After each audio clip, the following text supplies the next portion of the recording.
हरे कृष्णा। श्रील प्रभुपाद की जय। आप सभी का स्वागत है भक्ति शास्त्री के इस पाठ्यक्रम में। तो आज हम भक्ति शास्त्री पाठ्यक्रम की इकाई 1 से पाठ 10 का अध्ययन करने वाले हैं, जिसमें आज हम छठा अध्याय आरंभ करेंगे। और इस इकाई का इसके बाद एक और अंतिम पाठ हम करेंगे और उसके बाद इकाई 1 का हम समापन करेंगे। तो अभी ये सेकंड लास्ट पार्ट है, इसके बाद एक और पार्ट है जिसमें हम पहली इकाई समाप्त करने वाले हैं। तो आज हम श्लोक का संख्या 1 से लेके श्लोक संख्या 33 तक अध्ययन करेंगे। इसके बाद जो बचे हुए श्लोक हैं छठे अध्याय के, उनका अध्ययन हम अगले पाठ में करने वाले हैं। और इसी के साथ जो हमारी इकाई 1 है उसका समापन होगा और उसके बाद हम सभी को इस इकाई के परीक्षा के लिए तैयारी करनी होगी। तो अभी हमारे पास लगभग 2 हफ्ते का समय है परीक्षा के लिए, तो आप सभी लोग अभी से तैयारी कर सकते हैं।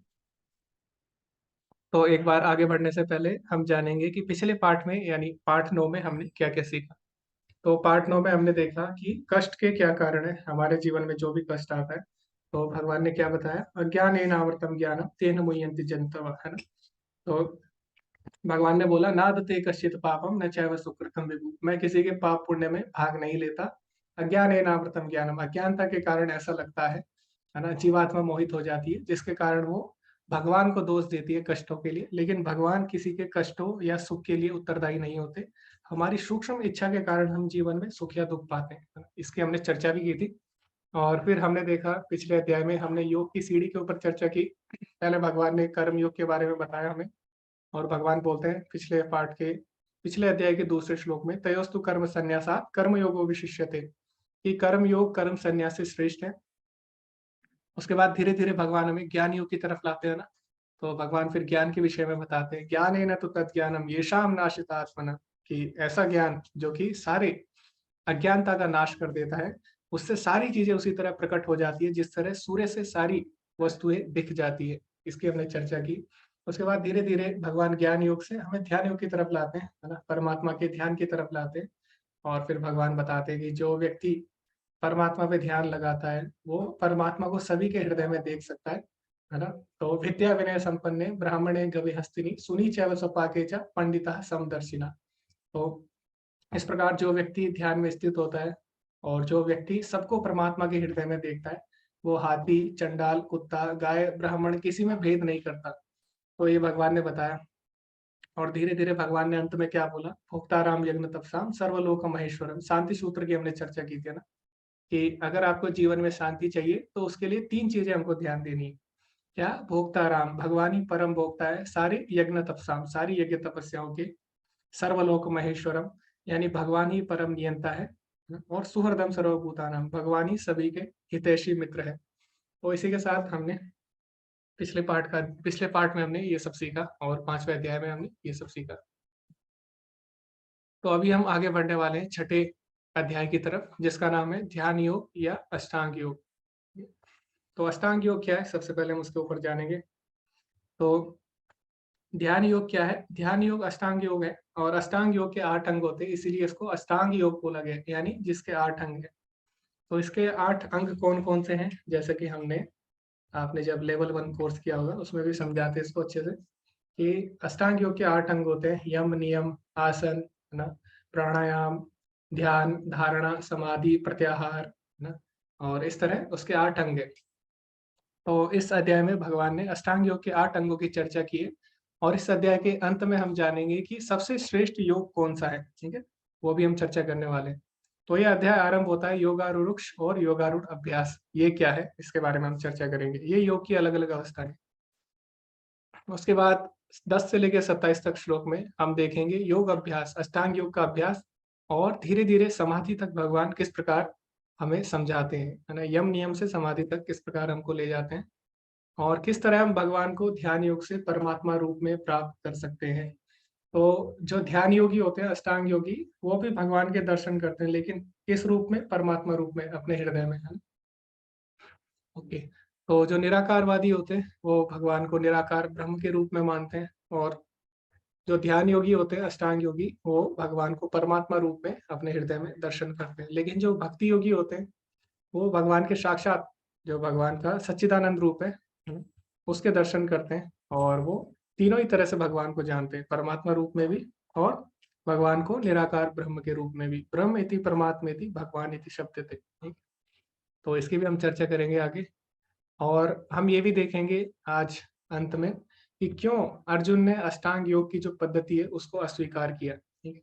और हम ये भी चर्चा करेंगे कि अर्जुन ने उसको अस्वीकार किया तो भगवान ने उसको बोला ही क्यों, जब अर्जुन ने उसको मना ही करना था तो भगवान ने अष्टांग योग बोला ही क्यों, उसकी भी हम चर्चा करेंगे। उसके बाद हम देखेंगे कि इतना प्रयास करने के बाद, अलग अलग तरह के योग करने के बाद, अगर कोई व्यक्ति योग में असफल हो जाता है तो उसका क्या होता है, क्या उसको दोबारा से योग करना पड़ेगा या फिर उसका जो भी अभ्यास है वो वहीं से आरंभ होता है, तो क्या उसकी गति होगी, उसकी हम चर्चा करने वाले हैं। तो ये भी बहुत ही महत्वपूर्ण विषय है ये वाला। और अंत में भगवान बताएंगे कल, इसके इसके बाद जो हम अध्याय, इसके बाद जो हम पाठ करेंगे, है ना, छठा पाठ आज हम कहाँ तक करेंगे, 36वें श्लोक तक करेंगे जहाँ पे अर्जुन ने अष्टांग योग को मना किया। इसके बाद जो पाठ होगा उसमें अंत में हम देखेंगे कि क्यों भगवान बताते हैं कि सर्वोच्च योग कौन सा है, ठीक है। अलग अलग योग बताने के बाद कर्म योग, ध्यान योग, ज्ञान योग, आखिर सबसे श्रेष्ठ योग कौन सा है वो भी भगवान ने इस अध्याय के अंत में बताया है, जो कि हम इससे अगले पाठ में देखेंगे। तो इसी के साथ हम आरंभ करते हैं अष्टांग योग के बारे में, है ना। तो जैसे हमें पता है कि अष्टांग योग क्या है। अष्टांग योग, अष्ट मतलब होता है आठ, अंग मतलब होता है उसके अंग यानी पार्ट्स, है ना। तो अष्टांग योग के 8 भाग हैं। सबसे पहला जो भाग है वो क्या है, यम और नियम।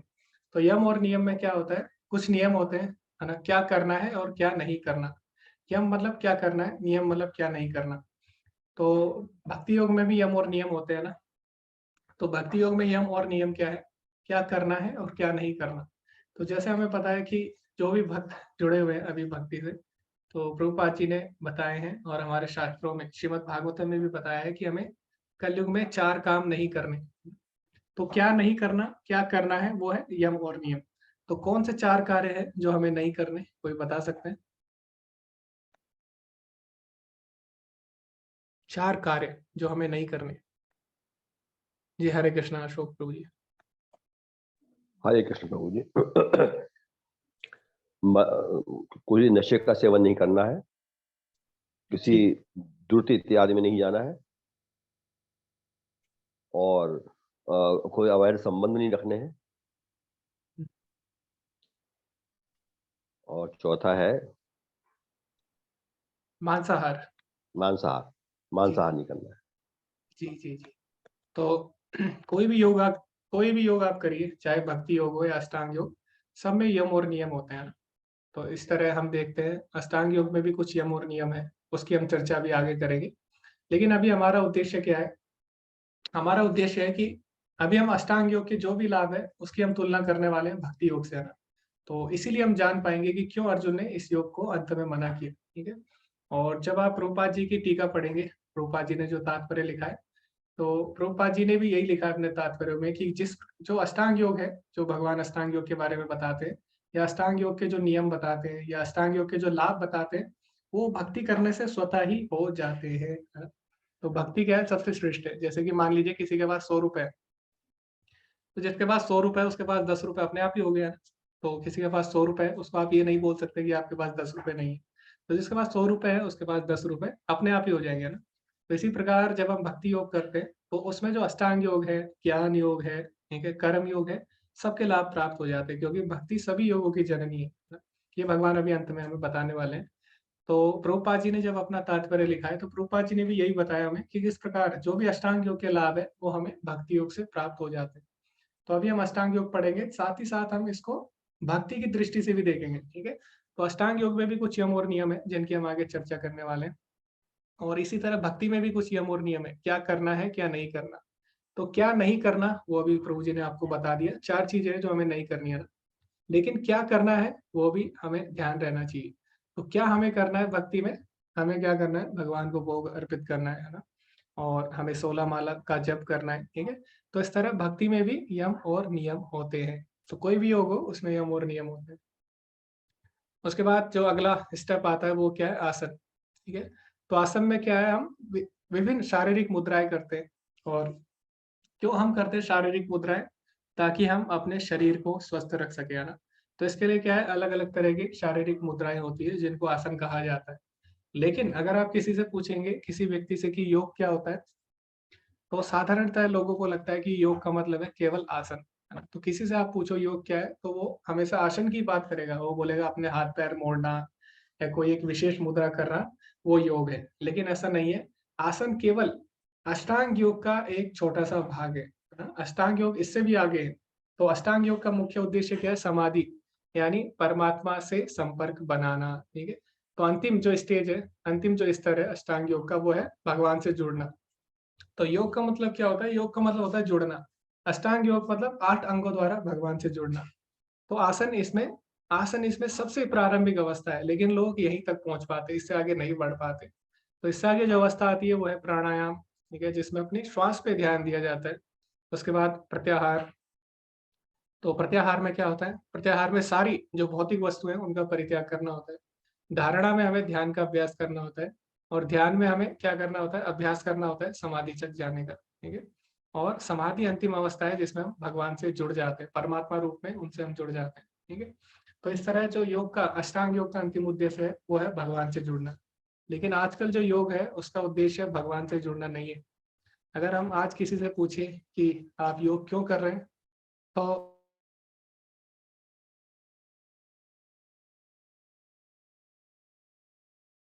ओके, हरे कृष्णा। तो ओके, तो हम कंटिन्यू करेंगे। तो आजकल लेकिन आप किसी से पूछिए कि योग का अर्थ क्या है या योग का उद्देश्य क्या है, योग आप क्यों करना चाहते हैं, तो आजकल कोई भगवान से जुड़ने के लिए योग नहीं करना चाहता। जबकि अष्टांग योग का उद्देश्य क्या था? भगवान से जुड़ना, है ना?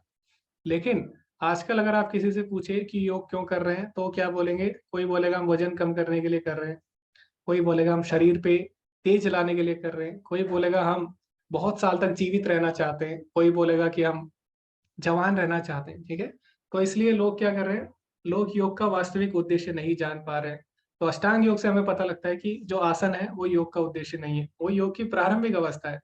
जबकि योग का वास्तविक उद्देश्य क्या है? समाधि, यानी भगवान से जुड़ना। ठीक है। तो ये चीजें हमें भगवत गीता से पता लगती है। तो अभी भगवान इसमें बताते हैं, ये अभी हम आरंभ करने वाले हैं पहले छठा अध्याय, और इसके हम पहले श्लोक से आरंभ करेंगे।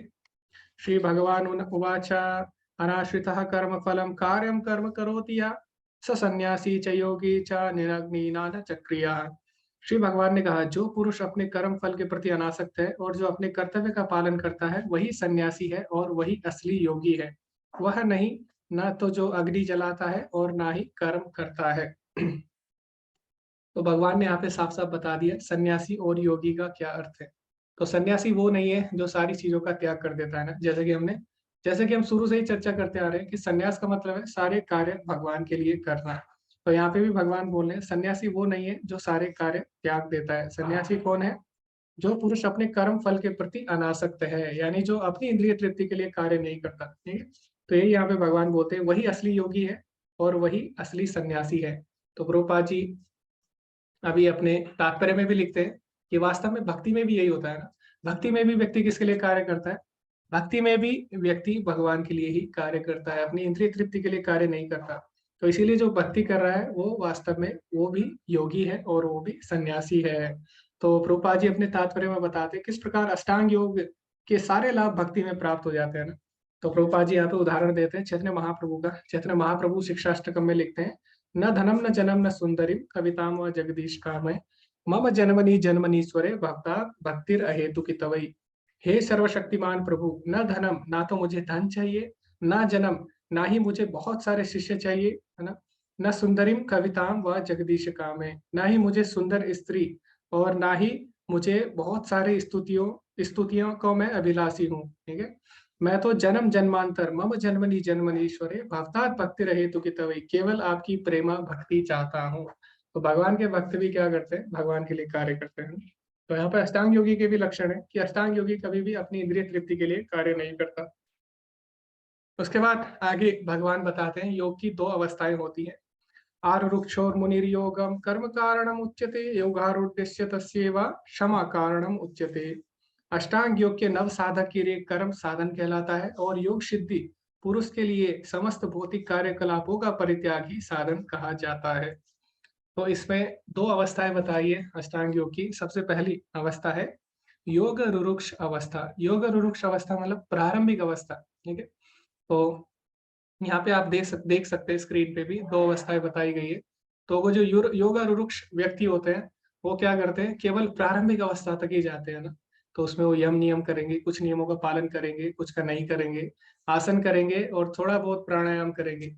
लेकिन जो योगारूढ़ व्यक्ति है, जो कि इस अवस्था में थोड़ा ऊपर उठ चुका है, ठीक है, जो उच्च स्तर तक जा चुका है योग में, वो क्या करता है, ध्यान और समाधि की अवस्था तक पहुंच जाता है। तो इस तरह जो प्रारंभिक अवस्था होता है उसको योग रुरुक्ष बोलते हैं। और जो उच्च स्तर की अवस्था है, यानी जो कि उच्च जो कि योग में ऊपर बढ़ चुका है, आगे बढ़ चुका है, उसको योगारूढ़ बोलते हैं। आरूढ़ मतलब सवार होना। तो वो व्यक्ति क्या करता है, योग में अपनी पकड़ बना लेता है, तो उस व्यक्ति को योगारूढ़ कहा जाता है, ठीक है। तो इस तरह योग की दो अवस्थाएं होती है, चाहे अष्टांग योग हो चाहे भक्ति योग हो, दोनों में होता है ना। तो भक्ति योग में भी हम देखते हैं कुछ नए नए भक्त होते हैं, वो क्या करते हैं, कभी नियमों का पालन करते हैं, कभी नहीं करते हैं, है ना। थोड़ा बहुत करते हैं, थोड़ा बहुत उनसे हो पाता है, तो थोड़ा बहुत नहीं हो पाता, ठीक है। जैसे सुबह मंगल आरती होती है, कभी कभी वो आएंगे जब उनका मन करेगा, कभी कभी नहीं आएंगे। तो अभी वो किस अवस्था में, योग रुरुक्ष अवस्था में है। लेकिन कुछ समय बाद क्या होगा, धीरे धीरे वो पकड़ बना लेंगे ना, हमेशा जल्दी उठेंगे, 16 माला का जप करेंगे, 4 नियमों का पालन करेंगे।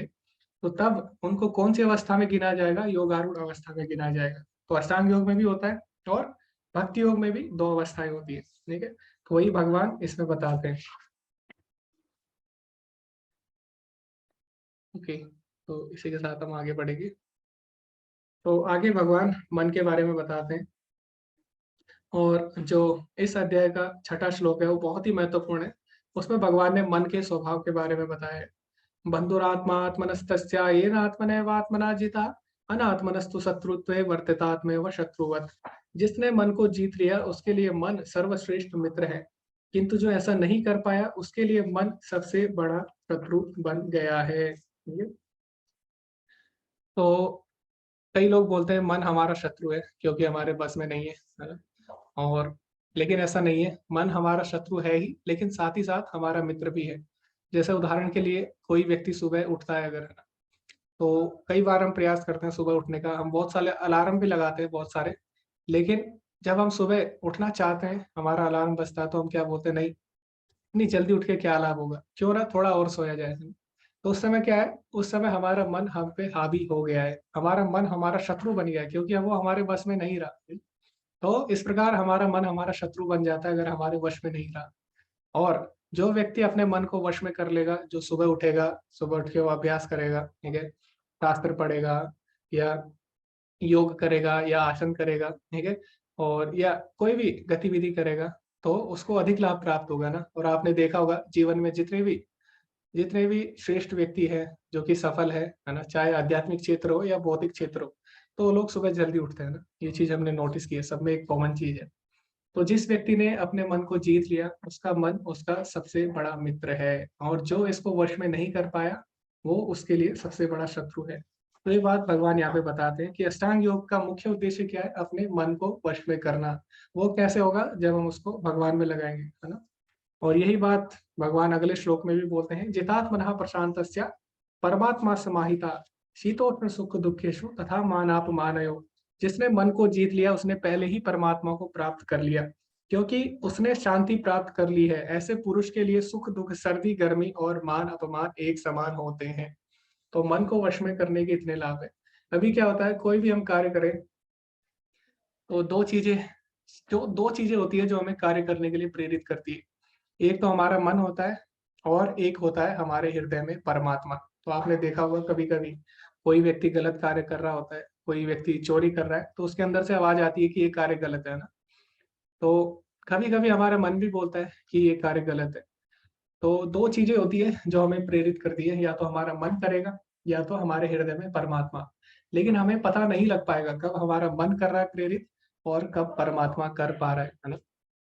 तो हमें ऐसा पता नहीं लग पाएगा कि कब परमात्मा हमें अनुमति दे रहे हैं और कब हमारा मन हमें अनुमति दे रहा है। लेकिन जिसने अपने मन को जीत लिया उसके साथ अभी क्या होगा, तो उसने अपने मन को जीत लिया, अभी वो जो भी करेगा वो किससे प्रेरित होके करेगा, वो परमात्मा से प्रेरित होके करेगा, वो परमात्मा की आज्ञा के अनुसार कार्य करेगा ना। तो इसीलिए भगवान बोलते हैं अगले श्लोक में कि जिसने अपने मन को जीत लिया उसने परमात्मा को जीत लिया। क्यों? क्योंकि वो अपने मन के हिसाब से नहीं चलेगा, क्योंकि उसने अपने मन को जीत लिया। तो अभी वो परमात्मा के हिसाब से कार्य करेगा और इस तरह परमात्मा को प्राप्त कर लेगा। और उसको प्राप्त करने से क्या होगा? परमात्मा को शीतोष्ण सुख दुखेशु तथा मानापमान, तो उसके जीवन में जो भी द्वंद है उससे वो ऊपर उठ जाएगा। चाहे उसके जीवन में सुख हो या दुख हो, है ना, या सर्दी हो या गर्मी हो, क्योंकि उसने अपने मन को जीत लिया है। तो अब वो इसमें बिल्कुल भी विचलित नहीं होगा, क्योंकि वो परमात्मा की आज्ञा अनुसार कार्य करेगा। तो इसलिए मन को जीतना बहुत ही महत्वपूर्ण है। और विशेषकर जो अष्टांग योग है उसमें मन के ऊपर ज्यादा बल दिया गया है। ठीक? तो प्रभुपाद जी आगे लिखते हैं, अष्टांग योग का अभ्यास करने का उद्देश्य मन को वश में करना है, जैसे कि हमने अभी चर्चा की, ताकि उसे मानव मिशन के निर्वाह में मित्र बनाया जा सके। जीव की संवैधानिक स्थिति श्रेष्ठ के आदेश का पालन करना होता है। जब तक मन एक अजय शत्रु बना रहता है तब तक उसे काम क्रोध लोभ मोह आदि के उपदेशों की सेवा करनी होती है। तो जैसे कि आग होती है, वही आग आपके घर में जो आप खाना बनाते हैं उसी आग का हम उपयोग करते हैं ना। तो आपने देखा होगा उसमें रेगुलेटर लगा होता है। जब भी आप गैस ऑन करते हैं उसमें एक रेगुलेटर होता है। तो रेगुलेटर क्या करता है? उस आग को नियंत्रित करता है ना। अगर आप सोचिए कि आपके गैस में जो जब आप खाना बनाते हो उसमें अगर रेगुलेटर ना हो तो क्या होगा? तो जैसे ही आप ऑन करोगे धमाका हो जाएगा ना। तो वही आग क्या कर सकती है? वही आग हमारे लिए खाना बना सकती है, हमारा कार्य कर सकती है और हमारा हमारा जीवन अच्छा कर सकती है। लेकिन वही आग अगर अनियंत्रित हो जाए तो क्या कर सकती है? पूरे घर को बर्बाद कर सकती है ना। तो इसी तरह हमारा मन भी है। मन भी हमें रेगुलेट करना होता है, ठीक है। अगर मन रेगुलेट होगा तभी हम उसको अच्छे कार्य में लगा सकेंगे। और अगर मन रेगुलेट नहीं हुआ तो क्या होगा? ये भी हमारा जीवन बर्बाद कर देता है। तो यही यहाँ पे प्रभुपाद जी बोल रहे हैं। और जीव की स्वाभाविक स्थिति है श्रेष्ठ का पालन करना, है ना। यानी हमारा मन हमें कहाँ लगाना है? भगवान की इच्छा पूर्ति करने के लिए लगाना होता है, भगवान की सेवा के लिए लगाना होता है। तो कोई बोलेगा हम भगवान की सेवा क्यों करें, हमें नहीं लगाना भगवान में मन। तो ठीक है, अगर आप भगवान की सेवा नहीं करते, फिर भगवान की शक्ति है माया देवी, फिर आपको उसकी सेवा करनी पड़ती है ना। फिर आपका मन कहाँ लगेगा? काम क्रोध लोभ मोह में, और अंत में आपका ही नाश कर देगा, ठीक है। तो हमें किसी ना किसी की सेवा करनी है। या तो हम कृष्ण की सेवा करें या माया की सेवा।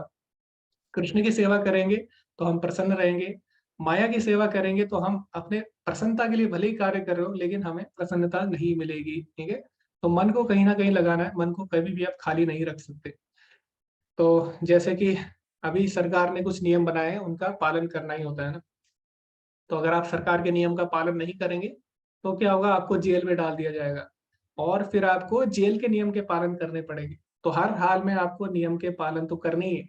इसी तरह हमको मन को तो लगाना ही है, चाहे हम भगवान की सेवा में लगाएं या माया की सेवा में। तो किसी ना किसी का दास हमें बनना ही होगा। या तो हम कृष्ण के दास बने या माया के दास बने, अब वो हमारे ऊपर है ना। तो मन एक बच्चे की तरह होता है। तो जैसे छोटा बच्चा है, छोटे बच्चे को अगर आप खिलौना नहीं दोगे, अगर आप उसको खेलने की वस्तु नहीं दोगे, तो क्या करेगा? कभी आग में हाथ डालेगा, कभी जो बिजली के स्विच होते हैं ना उसमें छोटे बच्चे हाथ डालते हैं ना, उंगली डालते हैं। कई बच्चे करंट से उनको, कई लोग चोटिल भी हो जाते हैं बच्चे, है ना, करंट से। तो इस प्रकार अगर आप बच्चे को खेलने की चीज नहीं दोगे तो क्या करेगा? उल्टे सीधे काम करेगा। और अगर आप उसे अच्छा खिलौना दे दोगे, खाने की चीज दे दोगे छोटी छोटी, तो क्या करेगा? खुश रहेगा ना। तो इसी प्रकार हमारा मन भी है। अगर हम इसको भगवान की सेवा में नहीं लगाएंगे, अच्छे कार्यों में नहीं लगाएंगे, तो ये क्या करेगा? फिर उल्टे सीधे कार्य करेगा और अपना ही नुकसान कर बैठेगा, हमारा ही नुकसान कर बैठेगा, ठीक है। तो यही यहाँ पे प्रभुपाद जी बोलते हैं कि किसी ना किसी के आदेशों की उसे सेवा करनी ही होती है। या तो उसे कृष्ण का दास बनना होगा या तो उसे माया का दास बनना होगा, ठीक है। तो मन के पास दोनों ऑप्शन रहते हैं। लेकिन जब मन पर विजय प्राप्त कर ली जाती है तो कोई स्वेच्छा से भगवान के व्यक्तित्व का पालन करने के लिए सहमत हो जाता है। जो सीधे कृष्ण भावनामृत को ग्रहण करता है उसके लिए भगवान की आज्ञा के प्रति पूर्ण समर्पण स्वतः ही हो जाता है। तो इसकी हमने चर्चा की पहले कि कोई भी कार्य हम करते हैं या तो मन से प्रेरित होगा या हमारे अंदर जो परमात्मा है हमारे हृदय में वो हमें प्रेरित करते हैं ना। तो अगर हम मन को जीत लेंगे तो हम परमात्मा की आज्ञा के अनुसार कार्य कर सकेंगे। और इससे हम क्या कर सकेंगे? इससे हम भगवान के लिए कार्य कर सकेंगे और प्रसन्न रह सकेंगे जीवन में। तो प्रभुपाद जी यहाँ पे एक उदाहरण भी देते हैं। अच्छा, तो मन एक ड्राइवर की तरह, मन एक चालक है। यदि आप चालक से पूछते हैं कृपया मुझे कृष्ण भावनामृत मंदिर में ले चलो, तो ड्राइवर क्या करेगा? आपको ले आएगा। और अगर आप उसे ड्राइवर से पूछते हैं कृपया मुझे शराब घर में ले चलो, तो ड्राइवर आपको वहां ले जाएगा। ड्राइवर का काम है कि जहां आप चाहे वहां ड्राइव करे। इसी प्रकार तुम्हारा मन चालक है, हमारा मन भी क्या है, ड्राइवर की तरह है।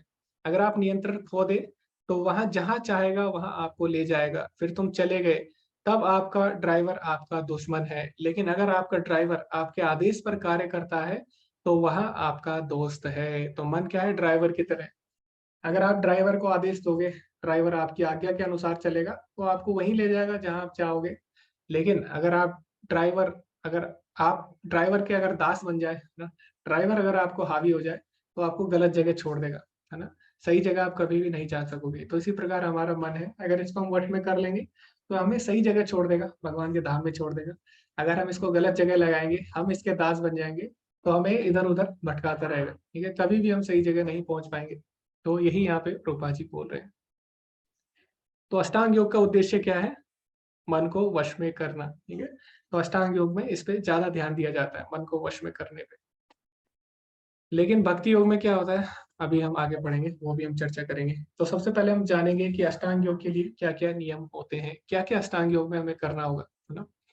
तो अष्टांग योग में सबसे पहले 10वें श्लोक में भगवान ने बताया कि अष्टांग योगी जो होता है उसे एकाकी यानी अकेले स्थान में जाना होता है। तो अभी आप ये सभी जो मैं पॉइंट बता रहा हूँ इनको ध्यान से सुनना, क्यों, क्योंकि आगे हमें इन्हीं पॉइंट्स पे चर्चा करनी है कि क्यों अर्जुन ने इसको मना किया, अष्टांग योग को क्यों मना किया ना। तो आपको उसके लिए ये सारे बिंदु ध्यान से सुनने होंगे। तो अष्टांग योग में क्या करना है, सबसे पहले आपको एकांत स्थान में जाना होगा, ठीक है। एकांत स्थान मतलब ये नहीं है कि आप छत में चले जाएं, है ना, छत में नहीं, एकांत स्थान मतलब जहाँ पे कोई भी ना हो, कोई भी व्यक्ति ना हो, ठीक है। एकांत स्थान में आपको जाना होगा, दूर दूर तक कोई व्यक्ति ना हो जहाँ पे। उसके बाद सोचो देशे यानी पवित्र भूमि में जाना होगा। अभी एकांत स्थान का मतलब ये नहीं है कि आप कहीं भी कोई ऐसी जगह चले जाए जो अपवित्र है ना, वो जगह पवित्र भी होनी चाहिए। तो जैसे कि कई लोग जाते हैं ऋषिकेश, हरिद्वार, या कई लोग हिमालय जाते हैं, ठीक है। तो इस तरह पवित्र स्थान पे जाना होगा आपको, और एकांत स्थान पे भी जाना होगा। उसके बाद आपको क्या करना होगा, अचल और शांत रहने का अभ्यास करना होगा, यानी और साथ ही साथ भय से रहित होना होगा। ऐसा नहीं है कि आप जंगल में चले गए योग करने और आप क्या कर रहे हो, आप सोच रहे हो कि कहीं कोई जानवर मुझे खाना ले आने। तो ऐसा होता भी है, जब कोई जंगल में जाएगा योग करने के लिए तो निश्चय ही उसके मन में ये विचार आएगा कि कहीं कोई जानवर मेरे पे हमला न कर दे, है ना। तो आपको क्या होना होगा, भय से रहित होना होगा। भय मतलब खाली जानवर का भय नहीं है, भय और भी चीजों का हो सकता है, ठीक है। जैसे कि मेरे घर पे क्या होगा, है ना, मेरे घर पे क्या हो रहा होगा। तो ये सब चीजें आपको भूलनी पड़ेगी, आपको बिल्कुल भय से रहित होके जाना पड़ेगा अष्टांग योग में, सब चीज छोड़ के। उसके बाद आपको सबसे जो मेन है, इम्पोर्टेंट है, वो है ब्रह्मचर्य का आपको पालन करना होगा। ब्रह्मचर्य के नियमों का पालन करना होगा। उसके बाद अविचलित होना होगा। अविचलित मतलब चाहे बारिश हो, चाहे तूफान आए, नहीं, आपको उसी स्थान पे रहना होगा। ऐसे नहीं कि बारिश आ रही है तो नहीं, मैं अष्टांग योग बंद कर दूंगा और मैं थोड़ी देर के लिए गुफा में चले जाऊंगा, ऐसा नहीं। तो गुफा में भी अगर आप हो, तो मान लीजिए आप पे कीड़े आ गए बहुत सारे, तो आपको उठना नहीं होगा, अविचलित रहना होगा, है ना, वहीं पे रहना होगा। तो इतनी सारी आपको नियमों का पालन करना होगा, आपको अविचलित रहना होगा इसमें। उसके बाद लेकिन आपको क्या करना है, कृष्ण पर ध्यान लगाना होगा, मत चित्ता। तो अष्टांग योग का मतलब है कि अष्टांग योग में हम भगवान पे ध्यान लगाते हैं, ठीक है। अष्टांग योग का मतलब ये नहीं है कि आपने एक मोमबत्ती जला ली या आपने एक बिंदु बना लिया, उस पर आप ध्यान लगा रहे हैं, जैसे कई लोग करते हैं आजकल। या तो क्या करते हैं, कैंडल पे ध्यान लगाते हैं, कई लोग बिंदी पे ध्यान लगाते हैं, ऐसा नहीं है। अष्टांग योग का मतलब है भगवान कृष्ण पे ध्यान लगाना। भगवान यहाँ पे बोल रहे हैं 13 से लेके जो 14 तक श्लोक है, मत चित्ता यानी मेरे पर ध्यान लगाओ। तो अष्टांग योग का उद्देश्य है भगवान पर ध्यान लगाना, ना कि किसी लाइट पे या किसी बिंदु पे ध्यान लगाना। तो अष्टांग योग में ये था। उसके बाद क्या है, भौतिक अस्तित्व का अंत करना। इसमें क्या होता है, भौतिक अस्तित्व का अंत करना मतलब अगर कोई ग्रस्त है तो उसको भूलना पड़ेगा कि मैं ग्रस्त हूँ, है ना। अगर कोई बिजनेसमैन है उसको भूलना पड़ेगा कि मैं बिजनेसमैन हूँ। अगर कोई स्टूडेंट है, छात्र है, तो उसको भूलना पड़ेगा मैं छात्र हूँ। उसको सारी भौतिक उपाधियों का त्याग करना होगा, ठीक है। तो एक क्षत्रिय है, उसको भूलना पड़ेगा कि मैं क्षत्रिय हूँ। एक राजा है, उसको भूलना पड़ेगा कि मैं राजा हूँ, ठीक है। तो अपना जो भी भौतिक अस्तित्व है उसको त्याग करना होगा उसको। तो राजा को राजपाट त्याग करना होगा, जो स्टूडेंट्स है उसको अपने स्टडी का त्याग करना होगा, है ना। तो इस तरह जो अष्टांग योग है उसमें अपने भौतिक अस्तित्व का पूरी तरह से त्याग करना होता है। उसके बाद युक्त यानी इसमें हमें नियमित रहना होगा। तो ऐसा नहीं है कुछ समय के लिए कर लिया, दोबारा आप चले गए, दोबारा से वही आरंभ करिए, नहीं, इसमें नियमित रूप से बने रहना होगा। तो इस तरह हम देख सकते हैं अष्टांग योग में बहुत से यम और नियम है जिनका पालन करना होता है, ठीक है, जो कि भगवान ने बताए हैं।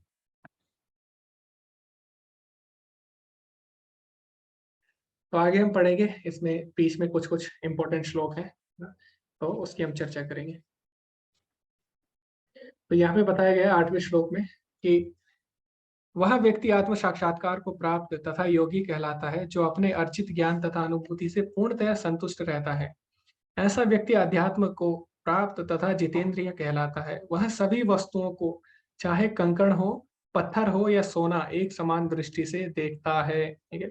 तो अष्टांग योगी क्या करेगा, सारी वस्तुओं को एक समान दृष्टि से देखेगा, चाहे कंकड़ हो या पत्थर हो या सोना। तो इसका मतलब क्या है, तो भक्ति योगी के लिए, भक्ति योगी भी एक समान दृष्टि से देखता है, जैसे भगवान ने बताया विद्या विनय संपन्न है, चाहे गाय हो, हाथी हो, ब्राह्मण हो, चंडाल हो, कुत्ता हो, सबको एक समान दृष्टि से देखता है।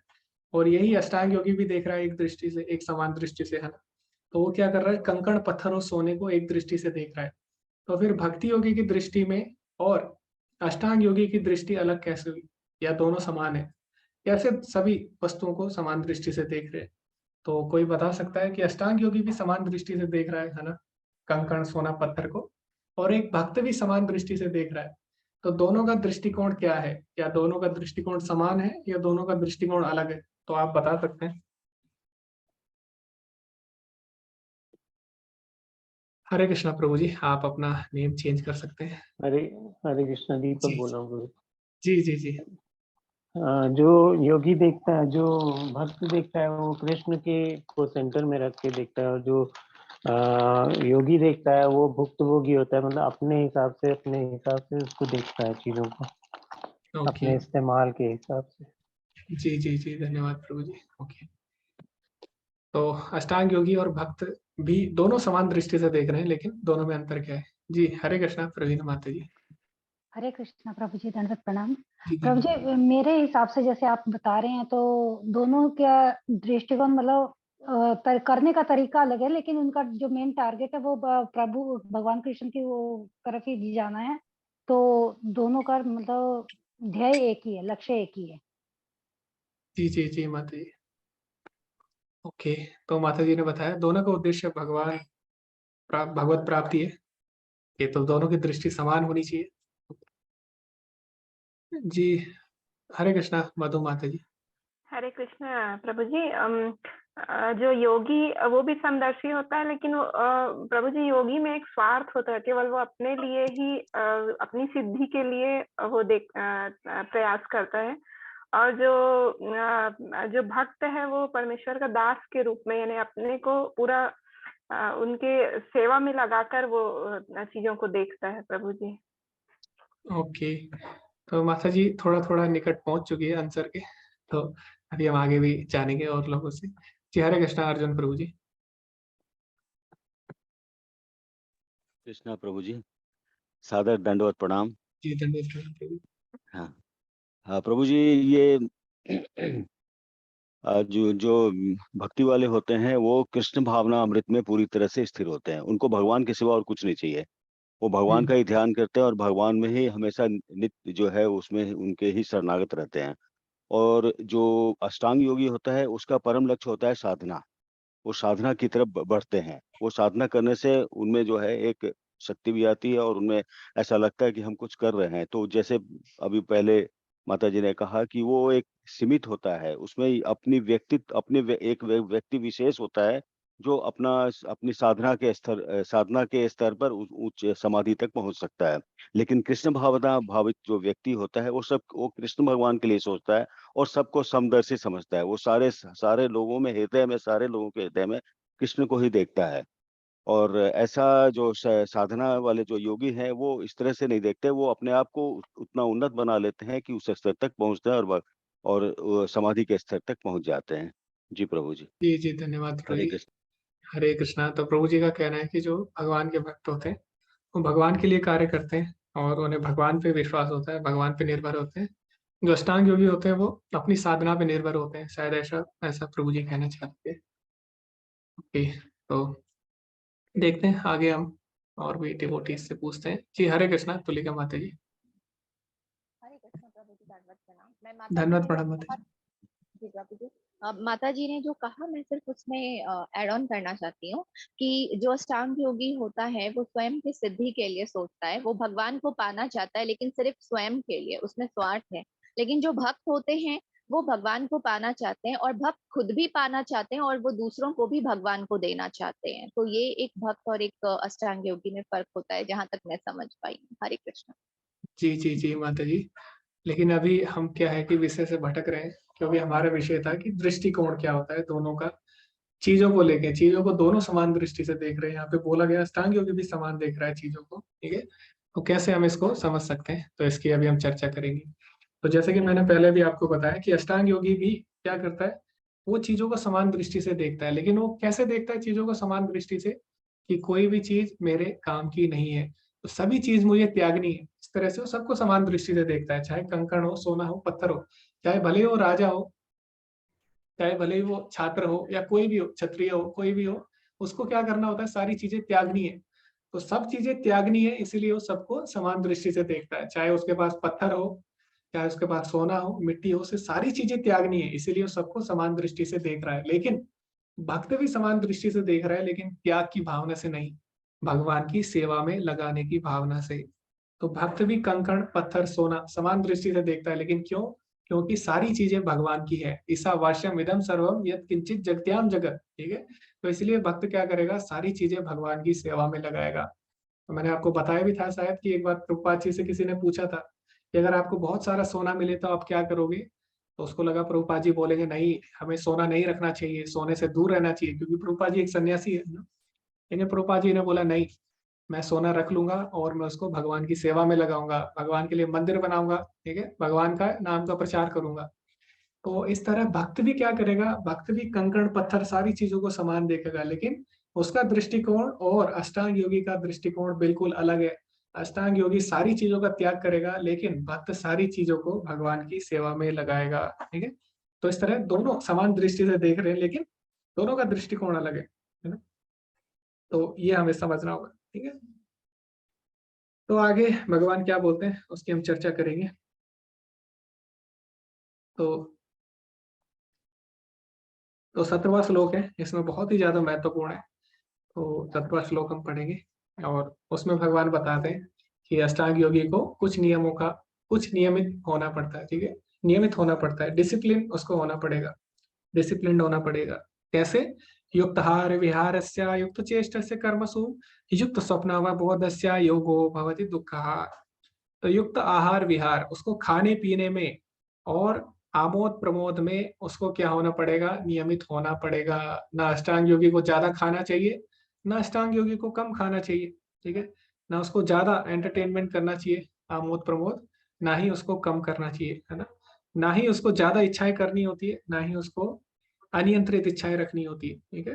अनियंत्रित इच्छाएं नहीं रखनी, और बिल्कुल इच्छा शून्य भी नहीं होना, ठीक है। और युक्त कर्मसु, ना ही उसको ज्यादा काम करना होता है, ना ही उसको कम कार्य करना होता है। युक्त स्वप्न व बोधस्य, ना ही उसको ज्यादा सोना है, ना ही उसको कम सोना है। तो सोने में जागने में उसको डिसिप्लिन होना पड़ेगा, ठीक है। तो नियमित होना पड़ेगा। और स्वप्न व बोधस्य योगो भवति दुःखः, अगर वो इस प्रकार के कार्य करता है, अगर वो नियमित रूप से कार्य करता है, डिसिप्लिन होकर कार्य करता है, अनुशासन के साथ कार्य करता है, तो योगो भवति दुःखः। तो इस प्रकार के योग से उसके जीवन में सारे दुखों का अंत हो जाएगा। दुख हा मतलब दुखों का अंत हो जाएगा, ठीक है। तो योगी जो अष्टांग योगी होता है, उन्हें नियमित होना पड़ता है, खाने पीने, कार्य करने, इच्छा करने, है ना, सोने में, जागने में, सब चीजों में नियमित होना पड़ता है। लेकिन जब हम भक्ति करते हैं तो भक्ति में ये सब अपने आप हो जाता है। क्यों? हमने देखा कि भक्त भी समय से सो जाएगा, जल्दी सो जाएगा। क्यों? क्योंकि उसको सुबह जल्दी उठना होता है, मंगल आरती के लिए उठना होता है ना। तो भक्त का भी सोना जागना नियमित होता है। खाना, खाना भी भक्त क्या करेगा, केवल वो वही चीजें खाता है जो भगवान को अर्पित की है, यानी केवल कृष्ण प्रसाद खाता है। तो इस प्रकार उसका खाना भी नियमित हो जाता है, खाने में भी उसके अनुशासन लग जाता है, रिस्ट्रिक्शन लग जाता है, रेगुलेट हो जाता है, ठीक है। तो इस प्रकार उसकी इच्छाएं भी केवल भगवान के लिए होती है। तो इस प्रकार हम देखते हैं कि भक्ति में ये सब अपने आप हो जाता है, जो अष्टांग योग में हमें आर्टिफिशियली करना पड़ रहा है ना। अष्टांग योग में हमें ये सब चीजें आर्टिफिशियली करनी होती है, लेकिन भक्ति में ये चीजें स्वतः ही यानी नेचुरल रूप से हो जाती है, ठीक है। तो इस प्रकार भक्ति में क्या होता है, भक्ति में अष्टांग योग के सारे लाभ प्राप्त हो जाते हैं। तो ये भगवान यहाँ पे बताना चाहते हैं। तो अभी भगवान आगे हमें बताएंगे। तो इसमें बताया गया है कि यतो निश्चलति मनस चंचलम अइस्तरम, 26वें श्लोक में बताते हैं भगवान कि जहां जहां भी हमारा मन, हमारा चंचल मन भटकता है, ततस्तो नियम एतत् आत्मनेव वशम नये, तो हमें क्या करना चाहिए, उसको नियम के साथ वापस खींच के लाना चाहिए। तो ऐसा नहीं है हमारा मन भटकेगा नहीं। तो अष्टांग योगी होगा, ऐसा नहीं है वो एक ही बारी में भगवान को प्राप्त कर लेगा, है ना। भगवान को प्राप्त करना तो बहुत बड़ी बात है ना। तो ऐसा नहीं है कि एक ही बारी में वो ध्यान में स्थिर हो जाएगा, नहीं, उसका मन भटकेगा, अष्टांग योगी का भी मन भटकेगा। तो भगवान बोल रहे हैं मन को भटकाना नहीं है, मन का स्वभाव ही है भटकना, लेकिन तुमको क्या करना है, ततस्तो नियम आत्मनैव वशम ने, इसको दोबारा से खींच के वापस लाना होगा। तो ध्यान योगी का मन भटकेगा, उसे दोबारा खींच के मन को वापस लाना होगा। तो हमारे साथ भी ऐसा होता है, न केवल अष्टांग योगी के साथ, हमारे साथ भी ऐसा होता है ना। तो हमारा भी मन भटकता है, जैसे हम जप करते हैं भगवान के नाम का, तो हमारे दिमाग में सैकड़ों चीजें आती हैं, बहुत सारे विचार आते हैं और हमारा मन भटकता है। भगवान बोले कोई बात नहीं, यतो निश्चलति मनस चंचलम अस्त्रम, जहां जहां भी तुम्हारा चंचल मन भटक रहा है तो कोई बात नहीं, उसको भटकना उसका स्वभाव है, लेकिन तुम्हें क्या करना है, आप ततस्तो नियमेतत् आत्मनेव वशम ने, तुम्हें दोबारा उसे खींच के वापस लाना होगा। तो चैंटिंग करते करते अगर आपका मन भटकता है तो आपको भी उसको वापस लाना होगा, ठीक है। तो हमें मन को कहाँ लगाना है, भगवान की सेवा में, है ना, भगवान के नाम गुण रूप लीला में लगाना है। तो इस तरह मन का भटकना बंद हो जाएगा। और भक्त क्या करता है, भक्ति यही तो करता है। तो भगवान बताते भी हैं दूसरे अध्याय में, विषया विनिवर्तन्ते निराहारस्य देहिना रस वर्जन रसोप्यस्यम परम दृष्टा निवर्तते। तो जब किसी व्यक्ति को उच्च रस का आस्वादन हो जाता है तो वो निचला जो रस होता है अपने आप छूट जाता है उसका ना। तो जब कोई व्यक्ति भक्ति करता है, भगवान के नाम रूप गुण लीला धाम के बारे में सुनता है, तो उसकी सांसारिक चीजों में अपने आप रुचि समाप्त हो जाती है। या आप अपने जीवन में भी देख सकते हो ना, पहले आप सांसारिक गाने सुनते थे, अभी आप भगवान के भजन सुनते हो, कीर्तन सुनते हो ना। तो इस प्रकार जब हम भक्ति में लगते हैं तो सांसारिक चीजें अपने आप छूट जाती है, ठीक है। तो लेकिन अष्टांग योगी क्या करता है, आर्टिफिशियल इन चीजों को छोड़ना चाहता है ना। भगवान बोले कि अपने मन को खींच के वापस लाओ, लेकिन अष्टांग योगी उसे कहाँ लाएगा वापस, भगवान में ध्यान लगाना चाहता है, परमात्मा में ध्यान लगाना चाहता है, लेकिन भक्ति क्या करेगा, भगवान की सेवा में लगाएगा, भगवान के नाम में लगाएगा, रूप में लगाएगा, गुण में लगाएगा, लीला में लगाएगा, धाम में लगाएगा। तो भक्त के पास बहुत सारी चीजें ऑप्शन है, ठीक है। लेकिन अष्टांग योगी के पास एक ही ऑप्शन है, केवल उसको ध्यान करना होगा परमात्मा का अपने हृदय में। लेकिन भक्त के पास बहुत सारे ऑप्शन है। तो इसीलिए जब हम भक्ति करते हैं तो उसमें अष्टांग योग के लाभ अपने आप प्राप्त हो जाते हैं, ठीक है। इसलिए भक्ति बेस्ट है, ये भगवान इस अध्याय के अंतिम श्लोक में हमें बाद में बताने वाले, ठीक है। तो अभी हम 28वां श्लोक पढ़ते हैं जो आप स्क्रीन पे देख रहे हैं। तो उसमें भगवान क्या बोलते हैं, इस प्रकार योगाभ्यास में निरंतर लगा रहकर आत्म संयमी योगी समस्त भौतिक कलमश से मुक्त हो जाता है और भगवान की दिव्य प्रेम भक्ति में परम सुख को प्राप्त करता है, ठीक है। तो ये क्या है, योग की अंतिम अवस्था है अष्टांग योग की। जब भगवान क्या करता है, अपने हृदय में भगवान को परमात्मा रूप में अनुभव कर सकता है, उनसे जुड़ सकता है और इस प्रकार वो दिव्य आनंद की अनुभूति करता है ना। तो ये यहाँ पे बताया गया।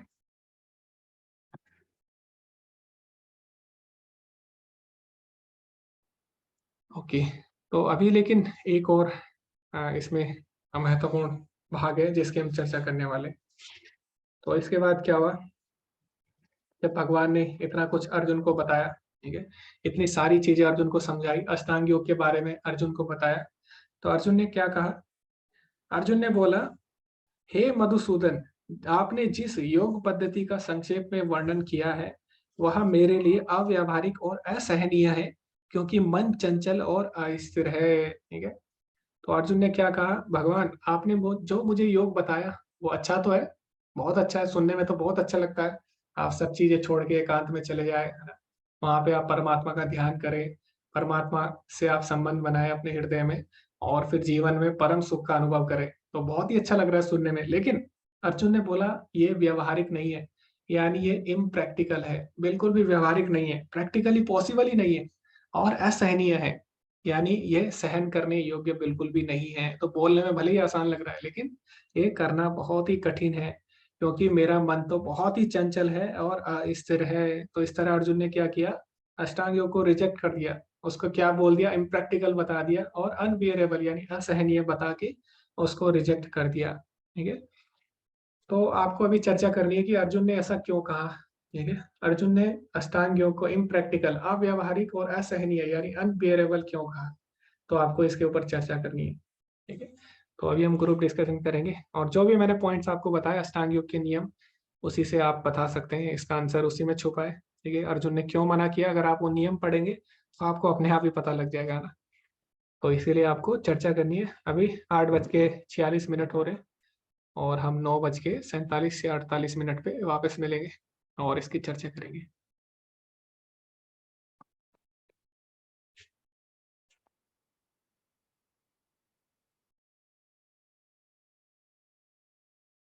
ठीक, तो 33वां 34वां श्लोक है, ये आप पढ़ सकते हैं, इसमें अर्जुन ने मना किया है।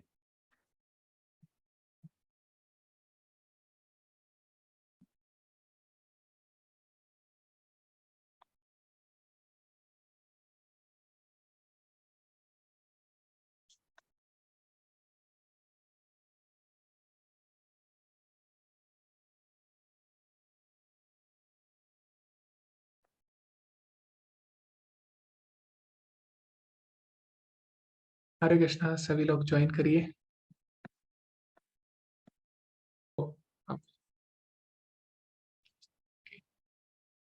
हरे कृष्णा साकेत प्रभु जी। जी जी, हरे कृष्णा प्रभु जी। मैं ग्रुप नंबर 2 से बोल रहा हूँ और हमारे सभी पार्टिसिपेंट्स ने, सभी प्रभु जी ने बहुत ही अच्छे अच्छे पॉइंट्स दिए हैं, जिसमें मैं बता रहा हूँ, जिसमें उन्होंने बताया है कि अर्जुन का यह प्रश्न है कि हम कली काल में जो भी भक्त हैं उनके लिए प्रश्न किया गया, क्योंकि इस समय हमारी उम्र भी कम होती है, हमारे पास समय भी कम होता है। जब हम अष्टांग योग के मार्ग पे चलते हैं तो यम नियम आसन प्राणायाम ये सब सारे सारे गतिविधियों करते हैं, इसमें समय बहुत ज्यादा लग जाता है, इसलिए ये बहुत ज्यादा प्रैक्टिकल नहीं है, बहुत ही इम्प्रैक्टिकल है। दूसरी बात है कि अर्जुन स्वयं गृहस्थ था और उसने अपने गृहस्थपन को मद्देनजर रखते हुए उसने ऐसा प्रश्न पूछा था। तो वहां पे वो पूछता है कि मन बड़ा चंचल है, स्वभाव का टेढ़ा मेढ़ा है और वायु की भांति स्थायित्व भी इसका असंभव है।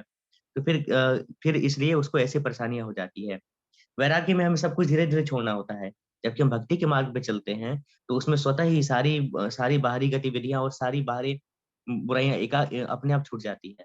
अष्टांग योग करने के लिए हमें एकांत स्थान चाहिए, भयमुक्त होना चाहिए, चिंता मुक्त होना चाहिए, आसन की सिद्धि चाहिए, भूख प्यास इत्यादि से भी दूर होना चाहिए, पारिवारिक चिंता से दूर होना चाहिए। तो ये अपने आप ये कर पाना काफ़ी कठिन होता है, जबकि एक भक्त जब भक्ति मार्ग पे चलता है, तो स्वतः ही ये सब सारी चीज़ें उसको अपने आप होने लगती है, वो समयनिष्ठ हो जाता है, समय पर उसके सारे काम रेगुलेट होने लगते हैं, उसे किसी प्रकार की बाहरी एक्स्ट्रा प्रेशर की आवश्यकता नहीं होती है, वह वो क्या कहते हैं सेल्फ मोटिवेटेड रहता है और खुद ही वह मतलब काम करते रहता है। जी, तो इसीलिए इसलिए उन लोगों ने बहुत ही अच्छे से डिस्कस करके बताया है कि कभी भी अष्टांग मार्ग से, जो कि काफ़ी इम्प्रैक्टिकल है, करना सबके लिए संभव नहीं है और भक्ति मार्ग में स्वतः ही सारी चीज़ें होने लगती हैं। जी प्रभु जी, क्योंकि अंत में अष्टांग योग जो करते हैं तो अंत में समाधि यानी भगवान को उसका ध्यान लगना चाहिए, जबकि भक्ति योग करने से तो प्रारंभ से ही भगवान का ध्यान लग जाता है। वैराग्य का अर्थ है सबसे मुख मोड़ना, सबसे छुपना, सबसे हटना और भक्ति मार्ग में अपने आप सभी बुराइयों से कट जा ये अपने स्वतः का भान, मैं एक टीचर हूँ यह भी नहीं रहता है, मैं तो एक भक्त हूँ, कृष्ण का दास हूँ। वह स्वतः ही कृष्ण भावना भावित हो जाता है और जो भी संत साधु सन्यासी जो भी बनते हैं, वो कृष्ण भावना भावित नहीं हुए, सिर्फ बाहरी कांडों में लगे रह गए, सिर्फ अपने कल्याण की बात कर रहे हैं, तो अच्छा नहीं लगेगा। जबकि भक्त सबके लिए सोचता है, सबकी मुक्ति की बात करता है और स्वतः वो एक सेवक बन के रहता है, तो इससे बड़ी बात और क्या हो सकती है प्रभु जी। लगता है कि सच्चे अर्थ में वही भगवान का भक्त है। जी प्रभु जी, समय और है तो कहिए और।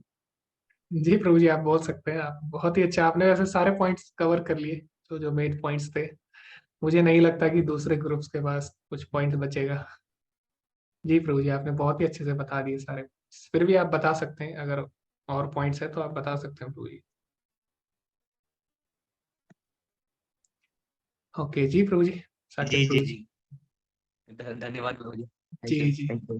जी जी जी जी, मतलब ये बोलना। जी जी, हाँ तो योग। जी जी प्रभु जी, हरे कृष्णा। जी प्रभु जी, शायद आपके नेटवर्क में कोई इश्यू आ रहा है। हरे कृष्णा।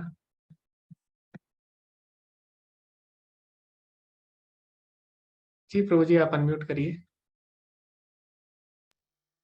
हाँ जी ठीक है, जी तो जुड़ना, तो हाँ यानी यानी आत्मा का परमात्मा से जुड़ना, जो कि वैराग्य मार्गी निर्विशेषवादी ये सब जो मानकर चलते हैं कि ईश्वर कुछ है नहीं, शून्य है मरने के बाद अस्तित्व समाप्त हो जाता है। तो प्रभु जी वो सचमुच में अपनी उन्नति का लाभ नहीं ले पाता है, उसको सुख और संतोष की प्राप्ति नहीं होती है, वो आनंद की प्राप्ति नहीं होती है। जबकि भक्त अपने इन्हीं नेत्रों से भगवान का दर्शन करता है, भगवान के पवित्र भोजन भगवान को अर्पित किया हुआ भगवान का पवित्र प्रसाद को ग्रहण करता है। हर क्षण भगवान के चरणों में वह एकाग्र होता है, उनके सुधि में वो नाचता है, गाता है। प्रभु जी तो स्वतः ही हर समय एक आनंद के अनुभूति में वह विचरण करता हुआ रहता है प्रभु जी। और जैसे कि कोई भूखा है और जो भोजन करता है, तो इस स्थिति में वो ज़्यादा खा लेता है, कम खा लेता है, इस तरह की समस्याएँ होती हैं। तो इस प्रकार कई प्रकार से रोगग्रस्त भी हो जाता है। अब वहाँ जंगल में कहाँ उसको ट्रीटमेंट करना है, कहाँ उसको इलाज करना है, कई तरह की समस्याएँ आती हैं। जबकि एक भक्त ये सभी सांसारिक सुखों को उपयोग करता है, उसका आनंद लेता है और उसके बावजूद वह उनसे डिटैच रहता है। भगवान की सेवा में अपने आप को समर्पित रखते हुए वह बहुत कुछ करता है प्रभु जी। जी, हरे कृष्णा। जी, जी, धन्यवाद प्रभु जी। लगभग आपने सारे महत्वपूर्ण जो विषय बिंदु थे, उनको आपने कवर किया। जैसे कि आपने बोला टाइम नहीं है इतना कलयुग के लोगों के पास कि वो जंगल में जाए, अष्टांग योग करे, है ना? इतना समय नहीं है किसी के पास। और जो ध्यान की विधि थी, वो विशेषकर सतयुग के लोगों के लिए थी।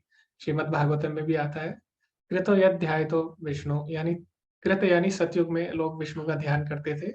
त्रेते यजते मगई, त्रेता युग में लोग यज्ञ करते थे। द्वापरे परिचारायम, द्वापर में बड़े-बड़े भगवान के मंदिर बनाते थे, विग्रह सेवा करते थे। लेकिन कलयुग में क्या करना है? कलो तद हरि कीर्तनम, कलयुग में केवल भगवान के नाम से ही सब लाभ मिल जाता। ओके, तो ये भी प्रभु जी ने बोला। फिर दूसरा, गृहस्थ लोगों के लिए प्रैक्टिकल नहीं है, क्योंकि गृहस्थ लोग नहीं जा सकते जंगल में, है ना? और विशेषकर जो माता जी हैं और जो छोटे बच्चे हैं, वो कैसे जाएँगे, है ना? अगर हो सकता है जो युवा हो, वो तो चले भी जाएगा जंगल में, वन में। लेकिन जो माता जी लोग हैं घर में, जो कार्य करती है घर का, जो छोटे बच्चे हैं, वो कैसे अष्टांग योग कर सकते हैं? लेकिन भक्ति में हम देखते हैं सब कर सकते हैं, बल्कि जो माता जी लोग हैं, वो ज़्यादा अच्छे से भक्ति करते हैं ना।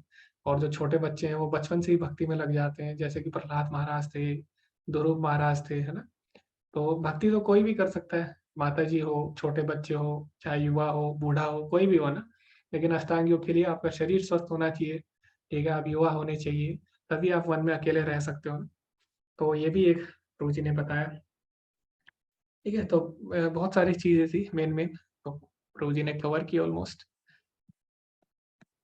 ओके, हरे कृष्णा तुलिका माता जी, आप इसमें कुछ ऐड करना चाहते हैं? आप कर सकते हैं।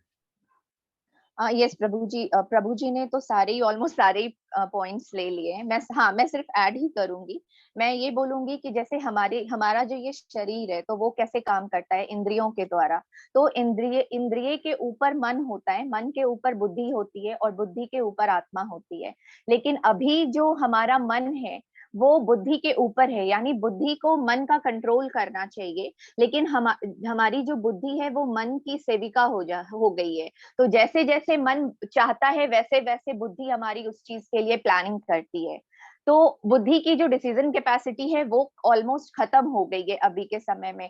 तो ये हमारे लिए पॉसिबल नहीं है अभी के युग में कि हम एकांत जगह पर जाएं या ब्रह्मचर्य का पालन करें या अविचलित रह सके और भय से मुक्त रह सके। तो इस समय के लिए जो एकमात्र योग सुटेबल है हमारे लिए वो भक्ति योग ही है, जो चैतन्य महाप्रभु ने हमें दिया है, हरि नाम संकीर्तन। कि जब हम हरि नाम संकीर्तन करते हैं और भगवान का प्रसाद ग्रहण करते हैं तो हमारी इंद्रियां स्वतः शुद्ध होने लगती हैं। और जब इंद्रियां शुद्ध होने लगती हैं तो मन हमारा भगवान में लगने लगता है। जब भगवान में मन लगने लगता है तो बुद्धि सही और गलत का सही निर्णय ले पाती है। और जब बुद्धि की डिसीजन लेने की कैपेसिटी सही हो जाती है, सही दिशा में होती है, तो आत्मा स्वतः भगवान से अपना जो संबंध है, दास भाव का जो एक आत्मा का संबंध है, वो आत्मा इस संबंध को समझ पाती है और इसी संबंध के साथ वो परमात्मा श्री भगवान कृष्ण की सेवा में लग जाती है। तो अभी के युग में हमारे लिए सबसे अच्छा है भक्ति योग करना। और अर्जुन ने स्वयं भी कहा है कि जब उनके युग में, द्वापर युग में उनके लिए कठिन था, जबकि वो क्षत्रिय थे, वो दीर्घायु भी थे और वो भगवान के बहुत घनिष्ठ मित्र थे, परम मित्र थे। लेकिन जब ऐसे व्यक्ति के लिए इस तरह की अष्टांग योग जो है वो कठिन है, तो फिर हमारे युग के लोगों के लिए का तो सोचना ही नहीं है कि हमारी जो इच्छा एकमात्र क्या है। हम अपना संबंध भगवान से नहीं समझ पाते हैं, हम अपने लक्ष्य को नहीं जान पाते हैं, तो हम सिर्फ अपने इंद्रिय तृप्ति के लिए कार्यों में लगे रहते हैं। तो हमारा इंद्रियों पे अपना वश नहीं होने के कारण मन जो है वो हठीला हो जाता है, मन बहुत पावरफुल हो जाता है। तो इस वजह से हम अष्टांग योग किसी भी तरह से करने के लिए एलिजिबल नहीं है, योग्य नहीं है। हरे कृष्ण। जी माता जी धन्यवाद। तो माता जी ने काफी एक्सप्लेन काफी एलेबोरेट किया, काफी अच्छी तरह से समझा एक पॉइंट को कि अभी बाकी योग में क्या है। बाकी योग में आपका पहले से ही शुद्ध होना जरूरी है ना। जैसे अष्टांग योग में आपका पहले से ही आपका मन वश में होना, थोड़ा बहुत वश में होना चाहिए, आपको भय रहित होना चाहिए। लेकिन ऐसा नहीं होता, हमारे अंदर भय होता है, मन भी हमारा चंचल होता है शुरू से ही, ठीक है। तो अष्टांग लोग वही लोग कर सकते हैं जो बहुत ही ज्यादा दृढ़ है। तो जनरली आजकल कोई इतने दृढ़ है नहीं, दृढ़ संकल्प कोई नहीं है, और सभी को कुछ ना कुछ भय है अपने जीवन में। लेकिन जब हम भक्ति करते हैं तो भक्ति से क्या होता है, भक्ति में कोई भी योग्यता नहीं चाहिए प्रारंभ में। प्रारंभ में आप धीरे धीरे, जैसे कि हम शुरू में जब हम भक्ति में हम जुड़ते हैं, जैसे आप 18 डेज कोर्स करते हैं, तो उसमें आपसे ये नहीं बोला जाता कि आपको 4 नियम पालन करने हैं ना, ऐसा कोई नहीं बोलता आपको। या फिर आपको 16 माला करनी है, ऐसा कोई नहीं बोलता आपको। तो शुरू शुरू में क्या बोलते हैं कि आप केवल एक माला करिए, ऐसा आपको बोला जाता है, ठीक है।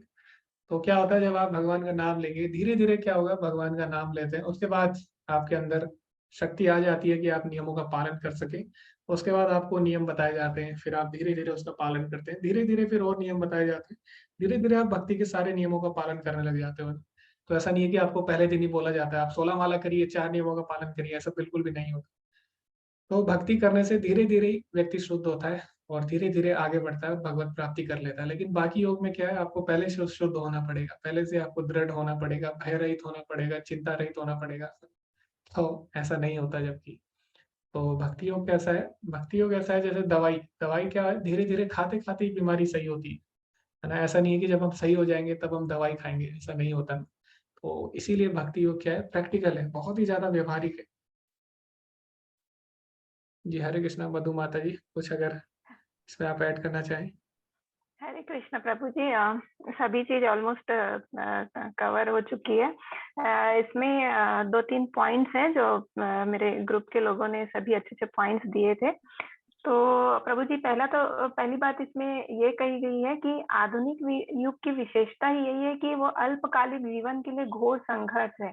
सभी लोग यहाँ पे संघर्ष कर रहे हैं, और जो लोग हैं वो सरल व्यवहारिक साधनों से भी आत्म साक्षात के लिए गंभीर नहीं है। सबसे पहले तो उन्हें पता ही नहीं है कि हमें क्या करना है, क्या प्राप्त करना है। जो बेसिक क्वेश्चंस हैं वही उनको नहीं समझ आते हैं प्रभु जी।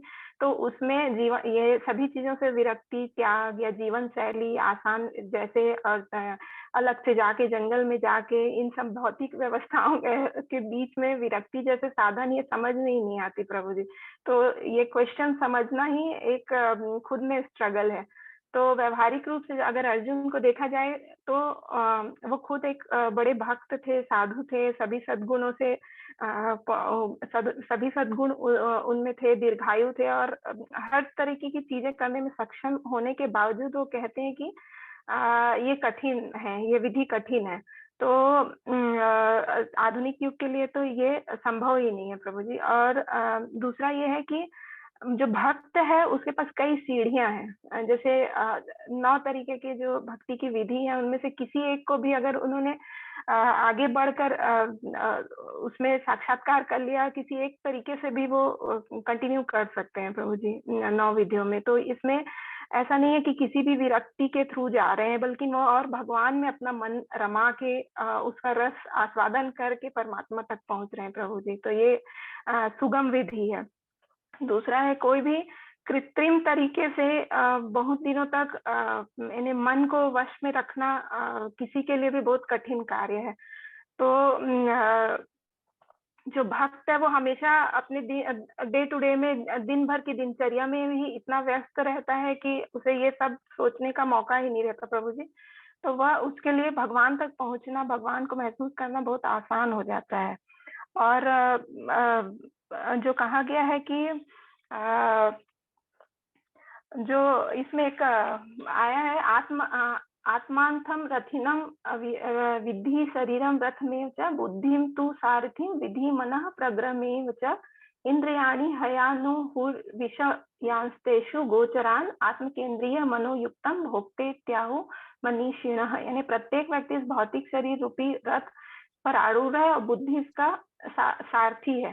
तो हम व्यवहारिक जीवन में प्रभु जी इतना मन और बुद्धि के बीच द्वंद्व चलता रहता है, तो इस बीच में हमेशा उसे कंट्रोल करके फिर उसके ऊपर चलते रहना एक कठिन कार्य है। अष्टांग योग जो योगी है वो भी एक समय के लिए परमात्मा तक पहुंचने को महसूस कर सकते हैं, लेकिन उसके बाद उस स्थिति को लगातार बना के रखना प्रभु जी स्वयं में एक कठिन कार्य है। तो मुझे लगता है कि भक्ति हमेशा से ही एक उचित मार्ग है प्रभु तक पहुंचने के लिए। हरे कृष्ण प्रभु जी माता जी धन्यवाद। तो माता जी ने अंत में बिल्कुल सही बोला। तो ऐसा नहीं है और मार्ग नहीं थे, और मार्ग भी है भगवान को प्राप्ति के, लेकिन भक्ति मार्ग हमेशा से ही श्रेष्ठ रहा है। और माता जी ने कुछ नई नई चीजें बताई, जैसे कि आजकल जो लोग हैं वो अध्यात्म को इतनी गंभीरता से नहीं लेते। पहले ही वो लोग इतने सीरियस नहीं है और ऊपर से आप उनको इतने सारे नियम बता दोगे तो कभी भी भगवान को प्राप्त नहीं कर सकेंगे ना। इसीलिए भगवान ने क्या किया, कलयुग में जो विधि है उसको सरल कर दिया। भगवान को भी पता है ये चीज कि कलयुग में जो लोग होंगे इतने दृढ़ संकल्प नहीं होंगे कि वो सारी चीजें कर पाए। किसी की भगवान में रुचि नहीं होगी, कोई भी भगवान के बारे में विषय में नहीं सुनना चाहेगा। ऊपर से आप इतने नियम थोप दोगे तो कैसे होगा फिर, है ना। इसलिए चैतन्य महाप्रभु क्या बोलते हैं शिक्षाष्टकम में, तत्र पिता नियमितः स्मरणेन काला, कि हे भगवान आपने इतनी कृपा की है, एतादृशी तब कृपा भगवान ममापि, कि आपने क्या किया है, तत्र पिता नियमितः स्मरणेन काला, कि अपना जो नाम है उसको लेने के लिए ना ही कोई नियम बनाया है, ना ही कोई काल है, ना ही कोई स्थान है। तो आप किसी भी काल में, किसी भी समय, किसी भी जगह से, किसी भी अवस्था में भगवान का नाम ले सकते हैं। तो भगवान को ये चीज पता थी कि कलयुग के लोग इतने सक्षम नहीं है अष्टांग योग, ध्यान योग, ज्ञान योग के लिए। तो इसीलिए भगवान ने क्या किया, भगवान ने विधि को आसान कर दिया। ठीक है। फिर माता जी ने बोला भक्ति में वैरायटी है ना। तो भक्ति आप अलग अलग तरीके से कर सकते हो। आप श्रवणम, कीर्तनम, विष्णु स्मरणम, पाद सेवनम, आर्च्यम, दास्यम, साख्यम, आत्मनिवेदनम। तो 9 तरह की भक्ति होती है। कोई भी आप विधि से भगवत प्राप्ति कर सकते हो। ठीक है। जैसे कि परीक्षित महाराज ने केवल भगवान के बारे में सुन के ही भगवत प्राप्ति की। उनको ध्यान योग नहीं करना पड़ा, अष्टांग योग नहीं करना पड़ा, कर्म योग, ज्ञान योग नहीं करना पड़ा। तो उनके पास 7 दिन थे, है ना। 7 दिन में कोई व्यक्ति ध्यान योग से भगवत प्राप्ति नहीं कर सकता, लेकिन भक्ति से भगवान को एक क्षण में प्राप्त किया जा सकता है। भगवान बोलते हैं क्षिप्रम भवति धर्मात्मा, कोई तुरंत ही धर्मात्मा बन सकता है। ठीक है। तो ये भक्ति योग की शक्ति है। और भक्ति योग में वैरायटी है, किसी भी विधि से आप भगवत प्राप्ति कर सकते हो। तो ये भी बहुत अच्छे पॉइंट्स थे। और एक और पॉइंट है इम्पोर्टेंट, वो क्या है कि जो अष्टांग योगी होते हैं, सबने जैसे कि ग्रुप 1 ने भी बोला कि वो हमेशा अपने कल्याण के बारे में सोचते हैं, वो भगवान को प्राप्त करना चाहते हैं। लेकिन जो भक्त होता है सबके कल्याण के बारे में सोचता है। वो ना केवल खुद भगवत प्राप्ति करना चाहता है, बल्कि वो चाहता है कि सभी लोग भगवान से जुड़े। इसीलिए प्रभुपाद जी चाहते तो प्रभुपाद जी भी वृंदावन में रह सकते थे अकेले, जैसे बाकी बाबा जी लोग रहते। लेकिन प्रभुपाद जी ने बोला नहीं, मैं भगवान का जो रथ है, भगवान का जो संदेश है सब तक पहुंचाऊंगा। ठीक है। तो ये भक्ति योगी सोचेगा, सबके कल्याण के विषय में सोचता है, केवल अपने बारे में नहीं सोचता। दूसरा, जो अष्टांग योग होता है उसमें सिद्धि भी मिलती है। ठीक है। तो जब हम अष्टांग योग करते हैं तो धीरे धीरे हमें सिद्धियां प्राप्त होने लगती है ना। तो जब हमें सिद्धियां मिलती है अष्टांग योग में, तो उससे क्या होता है, कई योगी अपने आप को भगवान समझने लग जाते हैं। उस सिद्धि मिलने के कारण उनको लगता है कि हम भगवान हैं, और इस कारण वो कभी भी भगवान तक नहीं पहुंच सकते, क्योंकि उनके मन में अहंकार आ गया, स्वयं को भगवान मानने लग गया। और आपने देखा भी होगा कई लोग अपने आप को भगवान क्लेम करते हैं, उनके पास कुछ सिद्धियां होती है। ठीक है।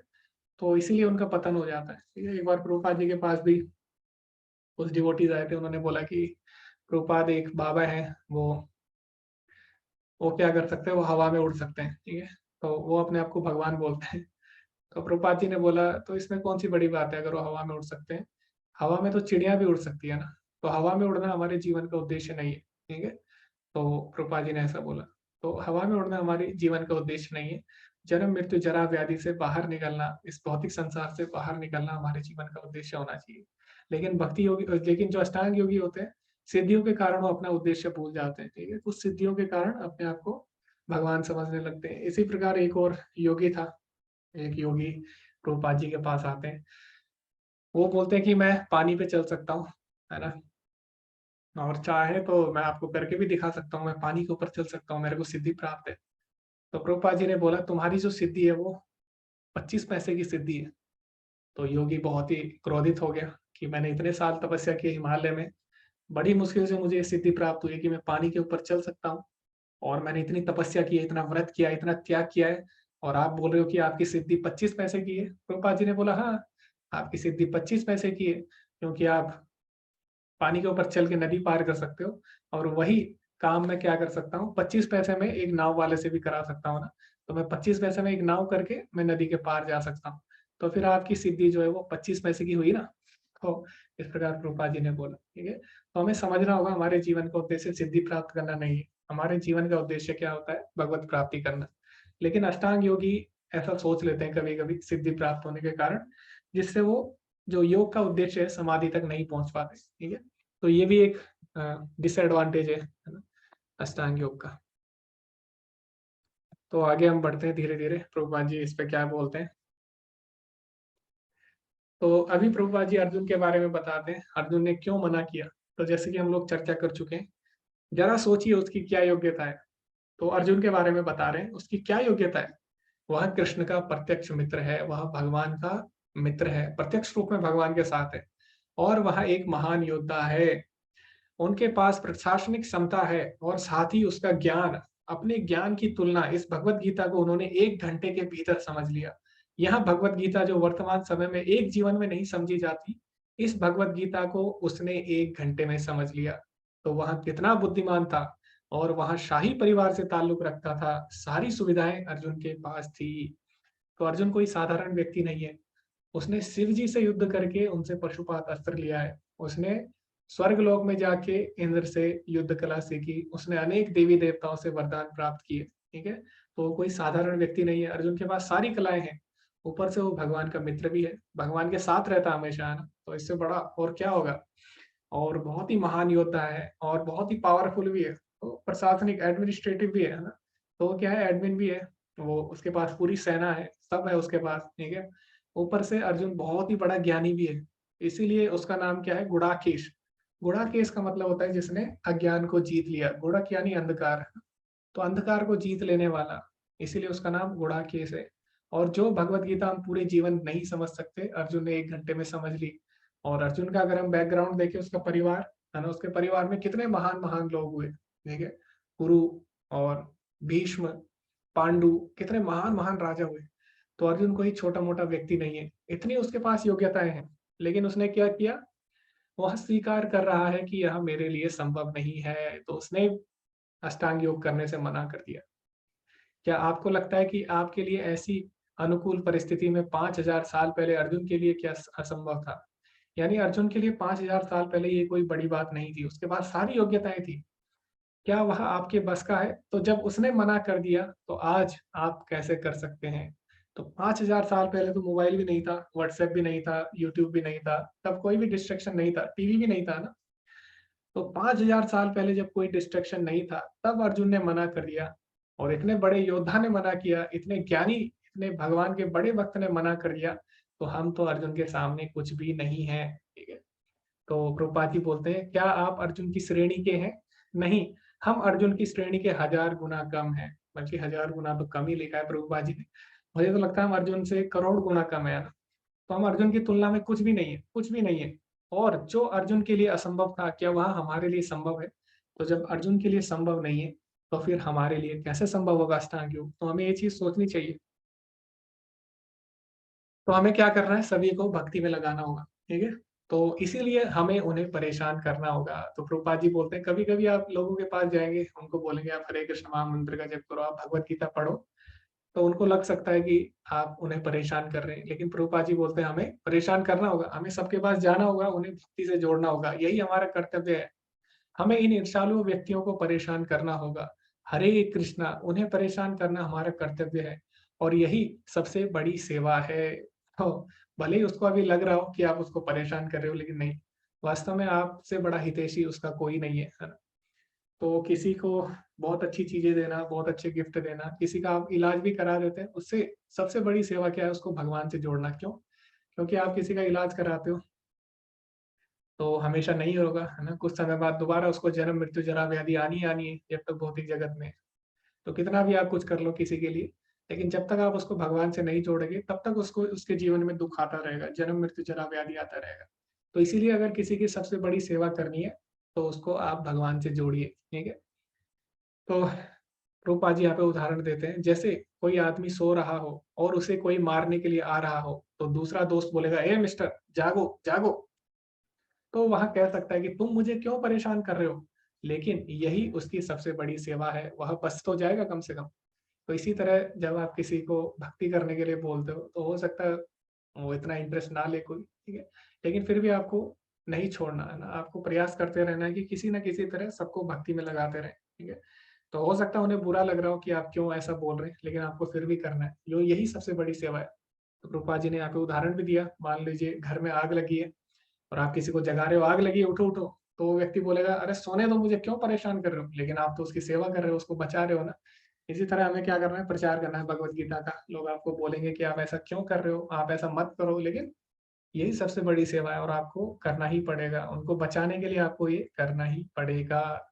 माया उसे मारने के लिए आ रही है, उसे नरक के अंधेरे क्षेत्र में भेजने के लिए, और तुम उसे बचा रहे हो। हरे कृष्ण का जप करो और बच जाओ, ठीक है। तो हमको प्रचार करना होगा, और प्रचार ही एक ऐसी सेवा है जो भगवान को सबसे ज्यादा प्रिय है।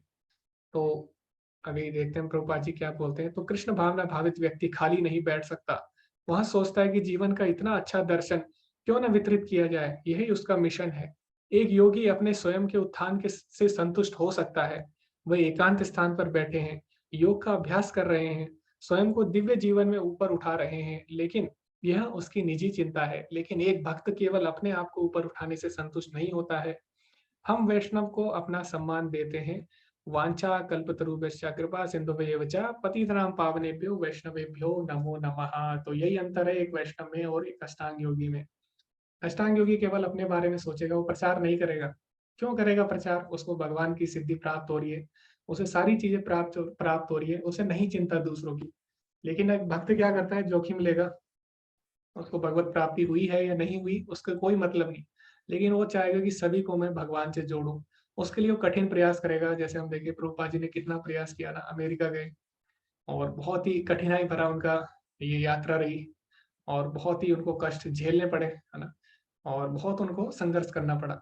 तो भक्त ऐसा करेगा, भक्त सबको चाहेगा कि भगवान से जोड़े, है ना, वो केवल अपने बारे में नहीं सोचेगा। इसलिए हम वैष्णव को प्रणाम करते हैं तो क्या बोलते हैं उनको, कृपा सिंधु वेवचा पतितनाम पावनेभ्यो, पतित को भी पावन करते हैं, है ना। कृपा सिंधु करुणा के सागर है, और कल्प तरु वैश्या सारी इच्छाएं हमारी पूरी कर देते हैं। क्योंकि जब हम भगवान से जुड़ जाते हैं तो सारी इच्छाएं हमारी पूरी हो जाती है, ठीक है। तो एक वैष्णव ऐसा करता है, इसीलिए हम वैष्णव प्रणाम मंत्र में ये सब उनको इन सब शब्दों से संबोधित करते हैं। तो एक एक टच स्टोन होता है, ठीक है। तो टच स्टोन को क्या बोलते हैं, टच स्टोन को क्या बोलते हैं, चिंतामणि, है ना। तो चिंतामणि क्या होता है, एक पत्थर होता है, और वो पत्थर ऐसा होता है कि वो जिसको भी टच करते हैं, जिससे भी स्पर्श करते हैं, उसको सोने में बदल देता है। लेकिन जो वैष्णव है वो टच स्टोन से भी श्रेष्ठ है। वैष्णव चिंतामणि पत्थर से भी श्रेष्ठ है। क्यों?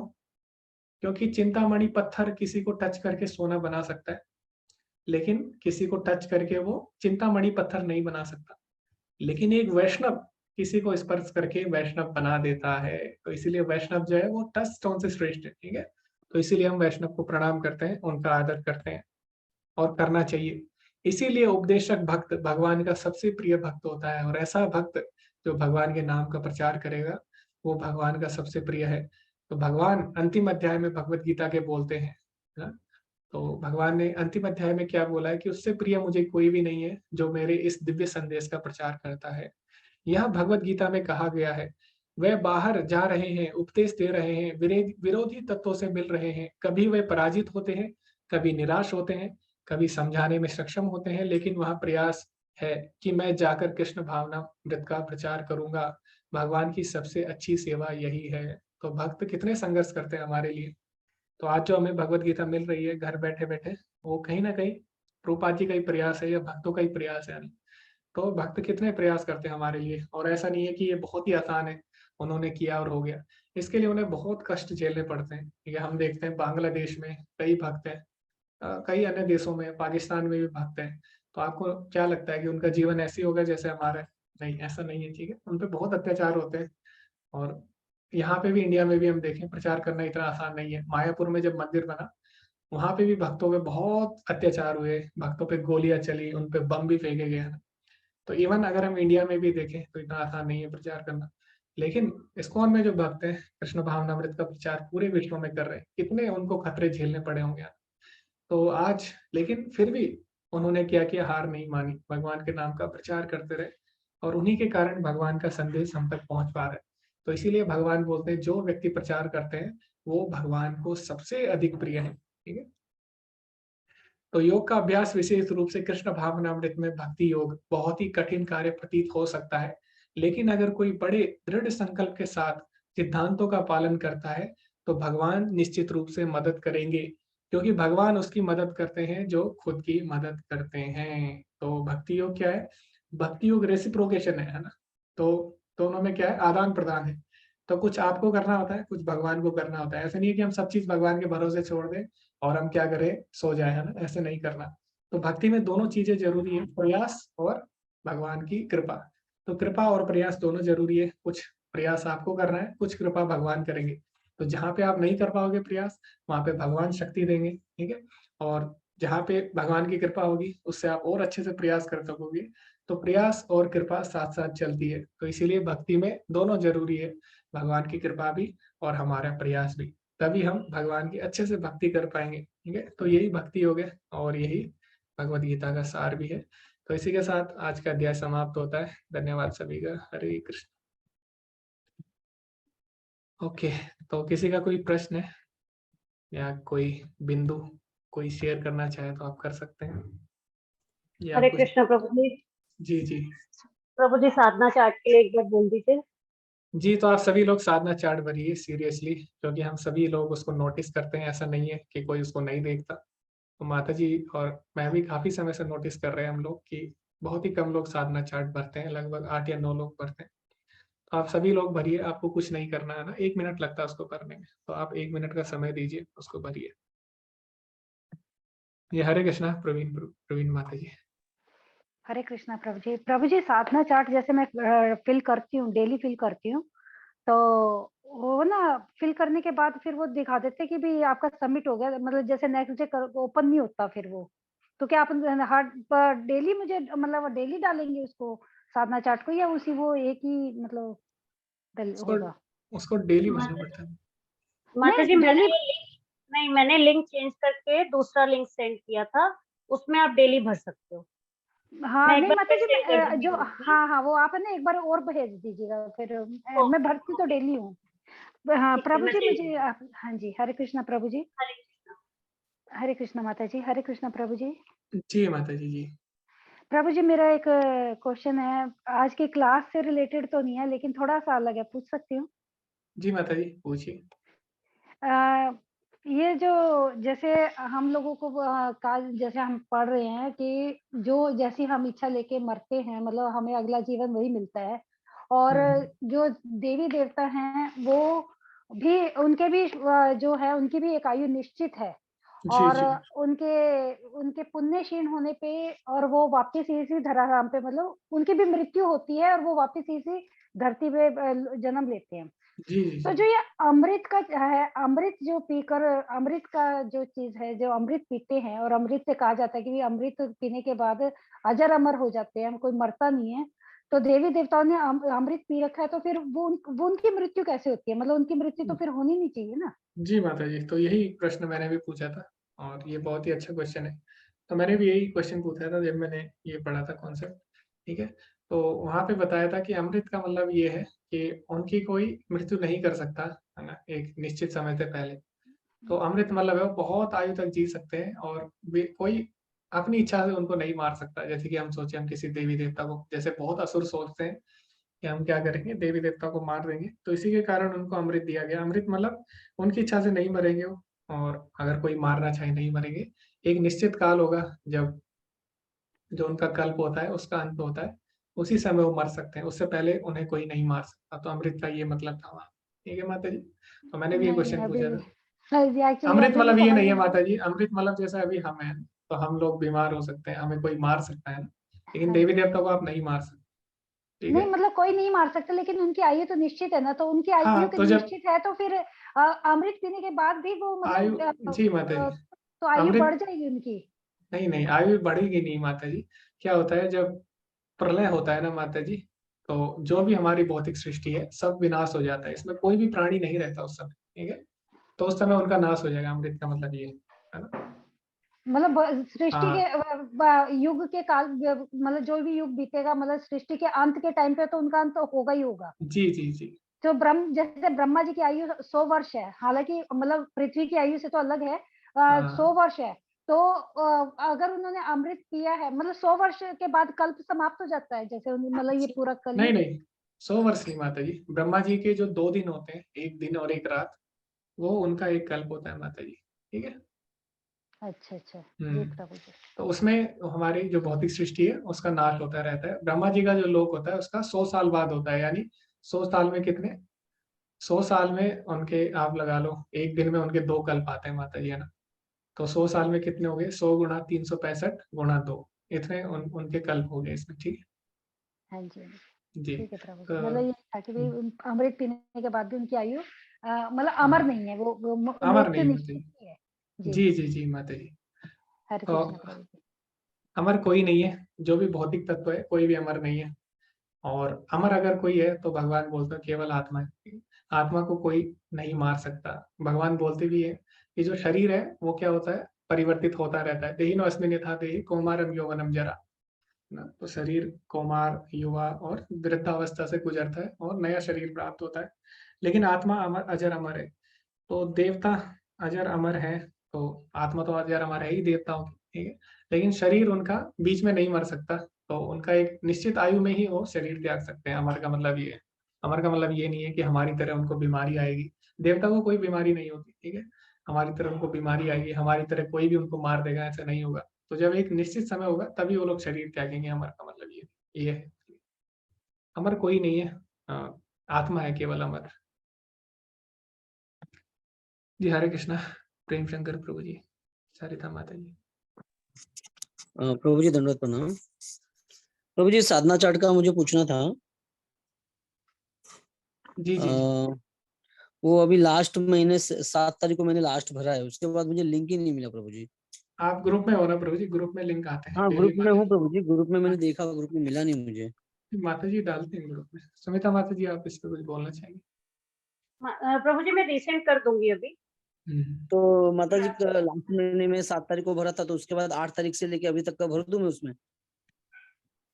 वो प्रभु जी डेट वाइज चलता है वो तो कैसे क्योंकि करूँ डेट अभी? उसमें एक्चुअली डेट सेट होती है। पर आप मुझे मैसेज कर दीजिएगा तो मैं जब प्रिपेयर करूंगी एक्सेल शीट तो उसमें डाल दूंगी। क्या मैसेज करूँ माता जी?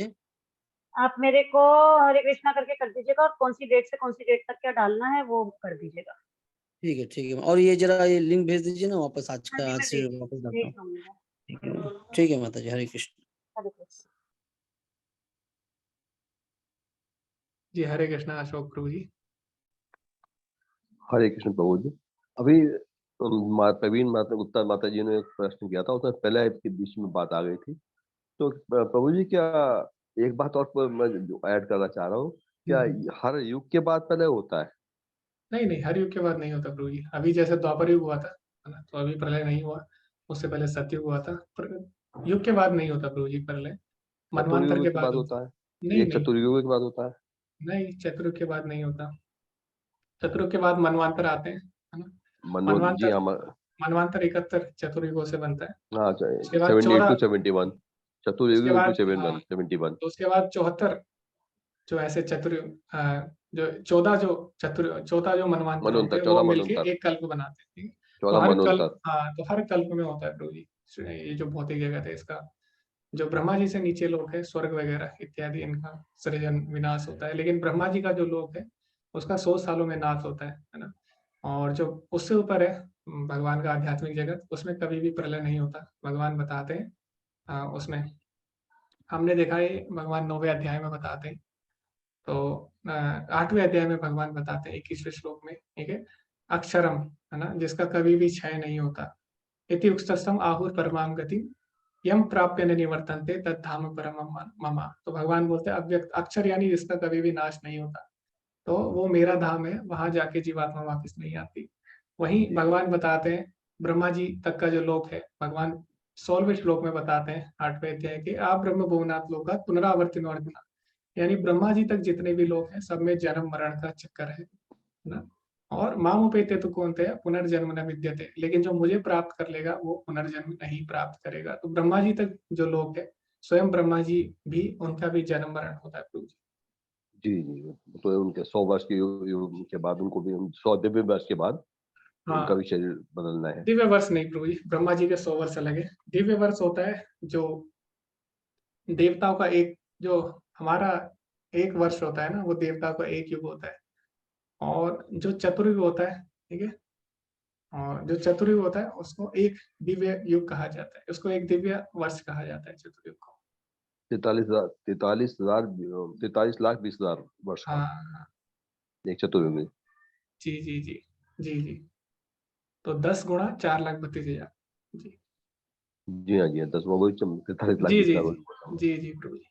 प्रभु जी, तो ये मतलब मेरा मतलब ये था, युग के बाद युग संधि होती है, उसके बाद हाँ, मतलब प्रलय नहीं होती है, युग संधि के युग बाद युग प्रलय नहीं संधि होता। होती है, और मनवांतर में भी संधि होती है, ठीक है, मनवांतर भी संधि होती है, युग में भी संधि होती है। जी प्रभु जी, आपने बिल्कुल सही बोला, उसमें प्रलय नहीं होता प्रभु जी। ठीक है प्रलय प्रभु दो जी। होती है, एक प्रलय होती है, एक महाप्रलय होती है। प्रलय में क्या होता है, जब कल्प चेंज होता है। और महाप्रलय में छोटी जब प्रलय, ब्रह्म, बड़ी हाँ, महाप्रलय जब महाप्रलय होता है उसमें ब्रह्मा जी तक लोग सब उनका समाप्त हो जाते हैं। विनाश हो जाता है। जी ये बस क्या भगवान रहते हैं।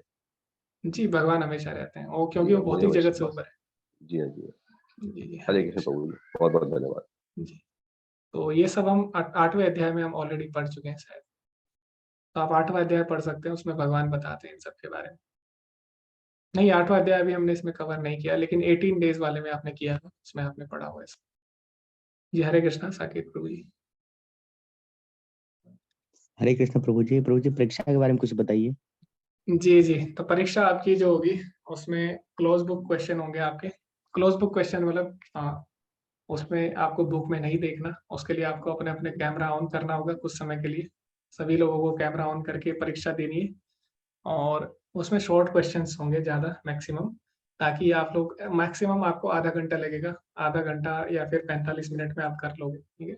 ज़्यादा हार्ड नहीं होगा, पॉइंट टू पॉइंट आपको आंसर लिखना है, आपको बहुत ज़्यादा एलेबोरेशन नहीं करना, आपको बिल्कुल डायरेक्ट आंसर लिखने हैं उसके, ठीक है।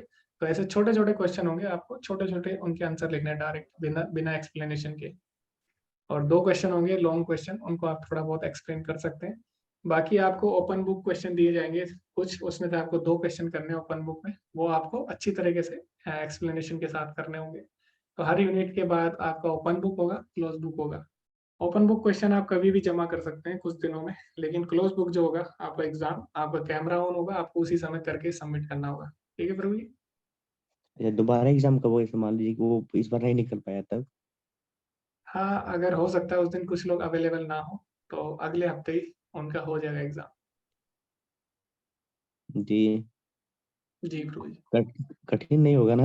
नहीं प्रभु जी, अगर आप डेली क्लास आ रहे हो और अगर आप अच्छे से सुन रहे हो तो कठिन नहीं होगा कुछ भी, और ऑलरेडी आप लोग लेवल 1 कर चुके हो, तो ऐसा नहीं है कुछ।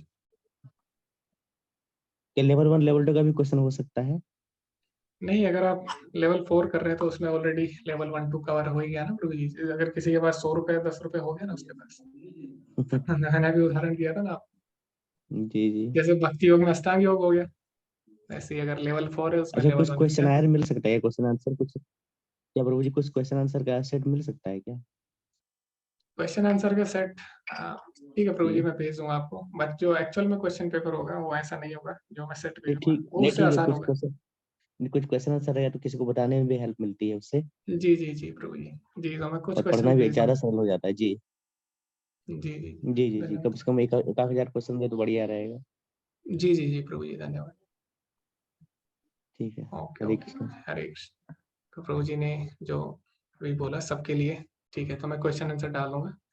और धन्यवाद प्रभु जी, आपने मुझे याद दिलाया। मैं सेट डाल दूंगा क्वेश्चन आंसर का एक। जी हरे कृष्णा प्रवीणा माता जी। प्रभु जी एक छोटा सा क्वेश्चन और है जो अभी जी बातों जी बातों में मतलब इसमें निकल के आया कि जैसे ब्रह्मा जी भगवान के भक्त हैं, ब्रह्मा जी ब्रह्मलोक में रहते हैं, तो वो क्या कहते हैं, वो क्यों नहीं मतलब उनका भी एक काल निश्चित है, तो वो भगवान की भक्ति भी करते हैं, तो वो क्यों नहीं गोलोक धाम में जाते, भगवान के साथ परम हमेशा के लिए मतलब रहेंगे उनके साथ ही हो भगवान के सकता है, चरणों में। जरूरी नहीं हो। तभी तो भगवान ने उनकी आयु निश्चित किया ना। हो सकता है उसके बाद वो भगवान के धाम चले जाए, ठीक है? तो कुछ समय तक अपनी ड्यूटी करते हैं, उसके बाद हो सकता है अपने भगवान के धाम चले जाए, ठीक है? तो जरूरी नहीं है ब्रह्मा जी से वो नीचे की स्पीसीज में ही आएंगे, है ना। तो ब्रह्मा जी से ऊपर भी उठ सकते हो, भगवान के धाम में भी जा सकते हैं। तो भगवान ने जो उनको ड्यूटीज दी है, उनको अगर अच्छी तरह करते अच्छा, हैं। नेक्स्ट टाइम में फिर कोई और दूसरे ब्रह्मा जी हाँ बन जाएंगे। जी, अच्छा ऑब्वियसली अच्छा। अगले जन्म में अगले जो ब्रह्मा जी होंगे कोई और हाँ, बनता जब है। कोई और जैसे बनेंगे। अभी अभी बोला भी जाता है कि कुछ लोग बोलते हैं आचार्य कि अभी जो हनुमान जी है वो अगले ब्रह्मा बनने वाला है शायद, मे भी ऐसा कुछ लोग बोलते हैं, ठीक है। तो ऐसा नहीं है कि वो उन्होंने गलत काम किए या तभी उनको यही मिली, वो एज ए ड्यूटी भगवान ने उनको दी है ये पोस्ट, ठीक है। हो सकता है दोबारा वो भगवान के धाम चले जाए, ठीक है। तो ऐसा नहीं है कि उन्होंने कुछ गलत काम किए इसीलिए उनको ब्रह्मा का जन्म मिला, ऐसा नहीं है। उनको ड्यूटी करने के लिए भगवान ने शरीर दिया है, ऐसा भी हो सकता है। तो दोबारा भगवान के धाम चले जाएंगे, फिर कोई और भक्त बन जाएगा। जैसे अभी जो मनु है वो कोई और है, पहले वैवस्वत, अभी वैवस्वत मनु है ना। इससे पहले स्वयंभू मनु थे। इस तरह मनु भी चेंज होते रहते हैं, ठीक है। और एक अवतार में तो भगवान स्वयं मनु बन के आते हैं। और जैसे इंद्र है, इंद्र भी बदलते रहते हैं। और एक युग में एक एक उसमें मनवांतर में तो स्वयं भगवान इंद्र बन के आए थे, ठीक है। तो ऐसा जरूरी नहीं है कि इंद्र है वो हमेशा लोअर स्पीसी होगा, नहीं है। वो भगवान भी हो सकते, स्वयं भगवान भी आ सकते हैं मनु बन के। जैसे कि हम देखते हैं भगवान राजा बन के भी आए थे, ऋषभ देव बन के आए थे, भगवान मुनि बन के भी आए थे, कपिल देव बन के। इसी तरह भगवान के अच्छा, भक्त भी अलग अलग ठीक पोस्ट ठीक पे आ ठीक सकते हैं। जी। जरूरी नहीं है कि वो लोअर स्पीसीज है, वो भगवान की लीला में साथ देने के लिए भी आ सकते हैं उसमें। हाँ, यही था ना कि भी ब्रह्मा जी तो जैसे ब्रह्मा जी उनके भक्त हैं, और तो वो गोलोक धाम में क्यों नहीं जाते, बस यही हाँ, क्वेश्चन क्योंकि उसमें ड्यूटी के लिए था। भगवान के जो भक्त होते हैं वो भगवान के आदेशों का पालन ज्यादा श्रेष्ठ है ना कि भगवान के साथ रहना। हाँ जी, हाँ जी, जी प्रभु जी। जी जी माता, हरे कृष्ण। जैसे अभी हनुमान जी है। प्रभु जी इसकी एग्जाम की कोई डेट फिक्स है क्या? हाँ, एग्जाम की डेट अभी अगली यूनिट करनी है, तो उससे पहले सबका एग्जाम क्लियर होना चाहिए, तभी हम अगली यूनिट में जा सकते हैं। तो तो मतलब इसके लिए हमें 2 वीक्स मिल जाएंगे भाई, अगर कि कोई रह गया तो हाँ, अगले हफ्ते में कर दे कंप्लीट, तो मैं 2 हफ्ते में ये अभी कंप्लीट 2 होके हफ्ते फिर हैं। जी जी। 2 हफ्ते तो एग्जाम के, और 2 हफ्ते आप एग्जाम के लिए भी दोगे हमें कि नहीं, भी 2 कोई एक। हफ्ते अभी है ना, अभी से 2 हफ्ते हाँ हैं आज के दिन से, ठीक है। ठीक ऐसे नहीं है है। आपको अलग से 2 हफ्ते मिलेंगे, इतना बड़ा एग्जाम नहीं है माता जी, इतना नहीं आपको। प्रभु जी, जैसे कोई नहीं दे पाया, मैं उसके लिए कह रही हूँ, जैसे हमने तो उसके लिए हाँ, फर्स्ट अटेम्प्ट में ही दे दिए, जैसे हमने तो बाय चांस कोई अवेलेबल ना हो पाया तो फिर आप लोगे। हाँ जी जी, उनके लिए फिर अलग से होगा। और कब होगा उसका कोई फिक्स नहीं है, लेकिन जो रेगुलर अच्छा शेड्यूल अच्छा वाला है उसका फिक्स है, वो तो अगले से अच्छा अगले अच्छा हफ्ते अच्छा होगा। जी। हाँ जी जी। ठीक है, हाँ जी, हरे कृष्ण प्रभु जी, दंडवत प्रणाम प्रभु जी। जी माता जी, हरे कृष्ण धन्यवाद। तो भगवान के जो भक्त हैं उनका उद्देश्य भगवान के साथ रहना नहीं, भगवान की सेवा करना होता है। जैसे जो आचार्य होते हैं वो भी भगवान के भक्त हैं, लेकिन वो क्यों आते हैं? क्योंकि भगवान की आज्ञा होती है कि तुम प्रचार करो जाके, है ना, और लोगों को भी लाओ। तो अगर वो बोलेंगे नहीं हमें तो आपके साथ रहना है, तो ये भक्ति नहीं है। भक्ति मतलब है भगवान की आज्ञा का पालन करना। भगवान ने भरत को बोला कि तुम यहीं पे रहो, तुम राजगद्दी संभालो, मैं वन जाऊंगा, है ना। भरत ने उनकी आज्ञा का पालन किया। इस प्रकार हम देखें हनुमान जी को राम जी ने बोला तुम यहीं रहो और इसी धरती पर रहो, ठीक है। तो हनुमान जी ने उनकी आज्ञा का पालन किया। तो भक्ति का मतलब ये नहीं है कि आप हमेशा भगवान के साथ रहो। भक्ति का मतलब है जो भगवान बोले वो करना। चाहे भगवान, जैसे चैतन्य महाप्रभु क्या बोलते हैं लास्ट में शिक्षाष्टकम पे, यथा तथा वेद धातु लंपटो मत प्राणनाथस्तु स एव ना पर। हे भगवान, आप चाहे मुझे अपने सीने से लगाओ, गले से लगाओ, या चाहे आप मुझे लात मार के ठुकरा दो, लेकिन फिर भी मैं आपसे प्रेम करता रहूंगा, ठीक है। तो ये भक्ति होती है, चाहे भगवान हमें अपने पास रखे या अपने से दूर रखे, बस हमें भगवान से प्रेम करना है हमेशा। तो ये वास्तव में चैतन्य महाप्रभु ने हमें सिखाया है, भगवान ने स्वयं हमें सिखाया ये चीज। जी हरे कृष्णा मनोज प्रभु जी। हरे कृष्ण प्रभु जी, साष्टांग प्रणाम। जी धन्यवाद प्रणाम। प्रभु जी, ये 12 दिसंबर का मंडे है और 19 दिसंबर का मंडे है, तो ये दोनों मंडे अपने एग्जाम के दिन होंगे क्या? नहीं नहीं, अगला जो मंडे है उसमें आपकी लास्ट क्लास होगी इस यूनिट की, जिसमें हम कंक्लूड करेंगे 6ठा अध्याय। जी। उसके बाद फिर अगला जो हफ्ता होगा उसमें आपका टेस्ट होगा प्रभु जी। क्योंकि प्रभु जी उसके बाद का जो मंडे है उस मंडे को मैं हूँ नहीं, तो 19 को अपना एग्जाम हो सकता है ना? हाँ 19 को ही होगा प्रभु जी, अगले मंडे में नहीं होगा। अगले मंडे ये जो अध्याय है 6ठा हाँ, अध्याय ये समाप्त होगा। ठीक है प्रभु जी, क्योंकि मुझे 19 को ही एग्जाम खत्म करना हुआ। हाँ हाँ हो जाएगा प्रभु जी। हरे कृष्ण। जी प्रभु जी, हरे कृष्ण। ओके जी, हरे कृष्ण साकेत प्रभु जी। जी प्रभु जी, आपने ये कैसे बताया कि अगला हनुमान जी ब्रह्मा जी बनने वाले हैं? ऐसा आचार्य बोलते हैं कुछ प्रभु जी, और ब्रह्मा जी या इंद्र पता नहीं, ऐसा कुछ आचार्य बोलते हैं। तो मेरे कहने का मतलब ये था कि ब्रह्मा जी जरूरी नहीं है कि वो कोई साधारण, ब्रह्मा जी जो होते हैं बहुत ही हायर पोजीशन है, वो ऑलरेडी भगवान के भक्त होते हैं वो लोग। तो ये मैं आपको बताना चाह रहा था कि ऐसा नहीं है कि उनका पतन हुआ है तब वो ब्रह्मा जी बने, ऐसा बिल्कुल नहीं है। ऑलरेडी भगवान के भक्त हैं और एज अ सेवा के रूप में वो कार्य कर रहे हैं, ठीक है। तो हमारी तरह नहीं है बद्ध जीव। जी जी जी जी जी तो ये मैं बताना चाह रहा था। जी जी हरे जी हरे कृष्णा। तो इंद्र या ब्रह्मा शायद हनुमान जी ऐसा बनने वाले अगले मे भी। ओके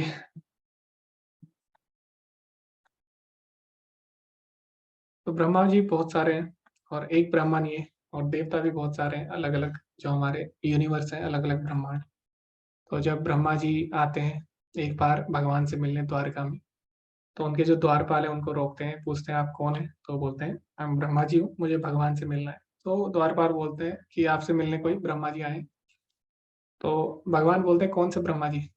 तो द्वारपाल जाते हैं उनके पास, पूछते हैं कि भगवान ने बोला कौन से ब्रह्मा जी। तो ब्रह्मा जी एकदम आश्चर्यचकित रह जाते हैं, कौन से ब्रह्मा, अरे मैं ब्रह्मा, इस सृष्टि का ब्रह्मा। तो फिर भगवान से बोलते हैं उनके द्वारपाल की इस सृष्टि के ब्रह्मा जी आपसे मिलने आए। तो भगवान बोलते हैं उनको अंदर भेज दीजिए। तो जब लेकिन ब्रह्मा जी अंदर जाते हैं वो देखते हैं वहां पे और भी ब्रह्मा है, ठीक है, ना केवल इस सृष्टि के ब्रह्मा जो कि स्वयं थे वो चतुर्मुखी ब्रह्मा, और भी ब्रह्मा थे, 5 सिर वाले, 10 सिर वाले, ठीक है, 6 सिर वाले। तो ब्रह्मा जी भी बहुत सारे हैं, ठीक है, ये चीज हमें समझनी होगी।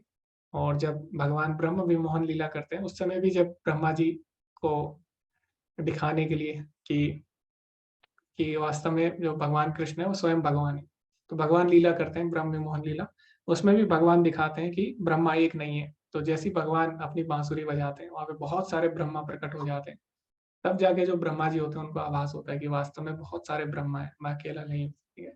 इस तरह वो ब्रह्मा जी का भी मान भंग करते हैं, और इसी तरह इंद्र का भी भगवान मान भंग करते हैं। तो ये भगवान लीलाएं करते हैं अपने भक्तों के साथ, हमें दिखाने के लिए कि भगवान क्या है, भगवान परम भगवान है ना, कोई साधारण व्यक्ति नहीं है। ओके, किसी को कोई प्रश्न है? ओके, तो अभी किसी का प्रश्न नहीं है, आप सभी लोग तैयारी करिए और आपको ज्यादा कुछ नहीं करना, केवल प्रभुपाद जी के परपट्स पढ़िए, और मैं लेक्चर में से ही पूछूंगा जो जो हमने डिस्कशन किया है। अगर आपने डिस्कशन अच्छे से किया है तो आप कर लोगे, और कोई ज्यादा टफ नहीं होगा, पॉइंट टू पॉइंट होगा, ठीक है। तो घबराने की जरूरत नहीं है बिल्कुल भी। तो सभी लोग तैयारी करिए अच्छे से। सभी का धन्यवाद। इसी के साथ एंड करेंगे। वाञ्छाकल्पतरुभ्यश्च कृपा सिन्धुभ्यश्च पतितनां पावनेभ्यो वैष्णवेभ्यो नमो नमः। अनंत कोटि वैष्णव वृंद की जय, श्रील प्रभुपाद की जय। हरे कृष्णा। धन्यवाद सभी का। हरे कृष्ण।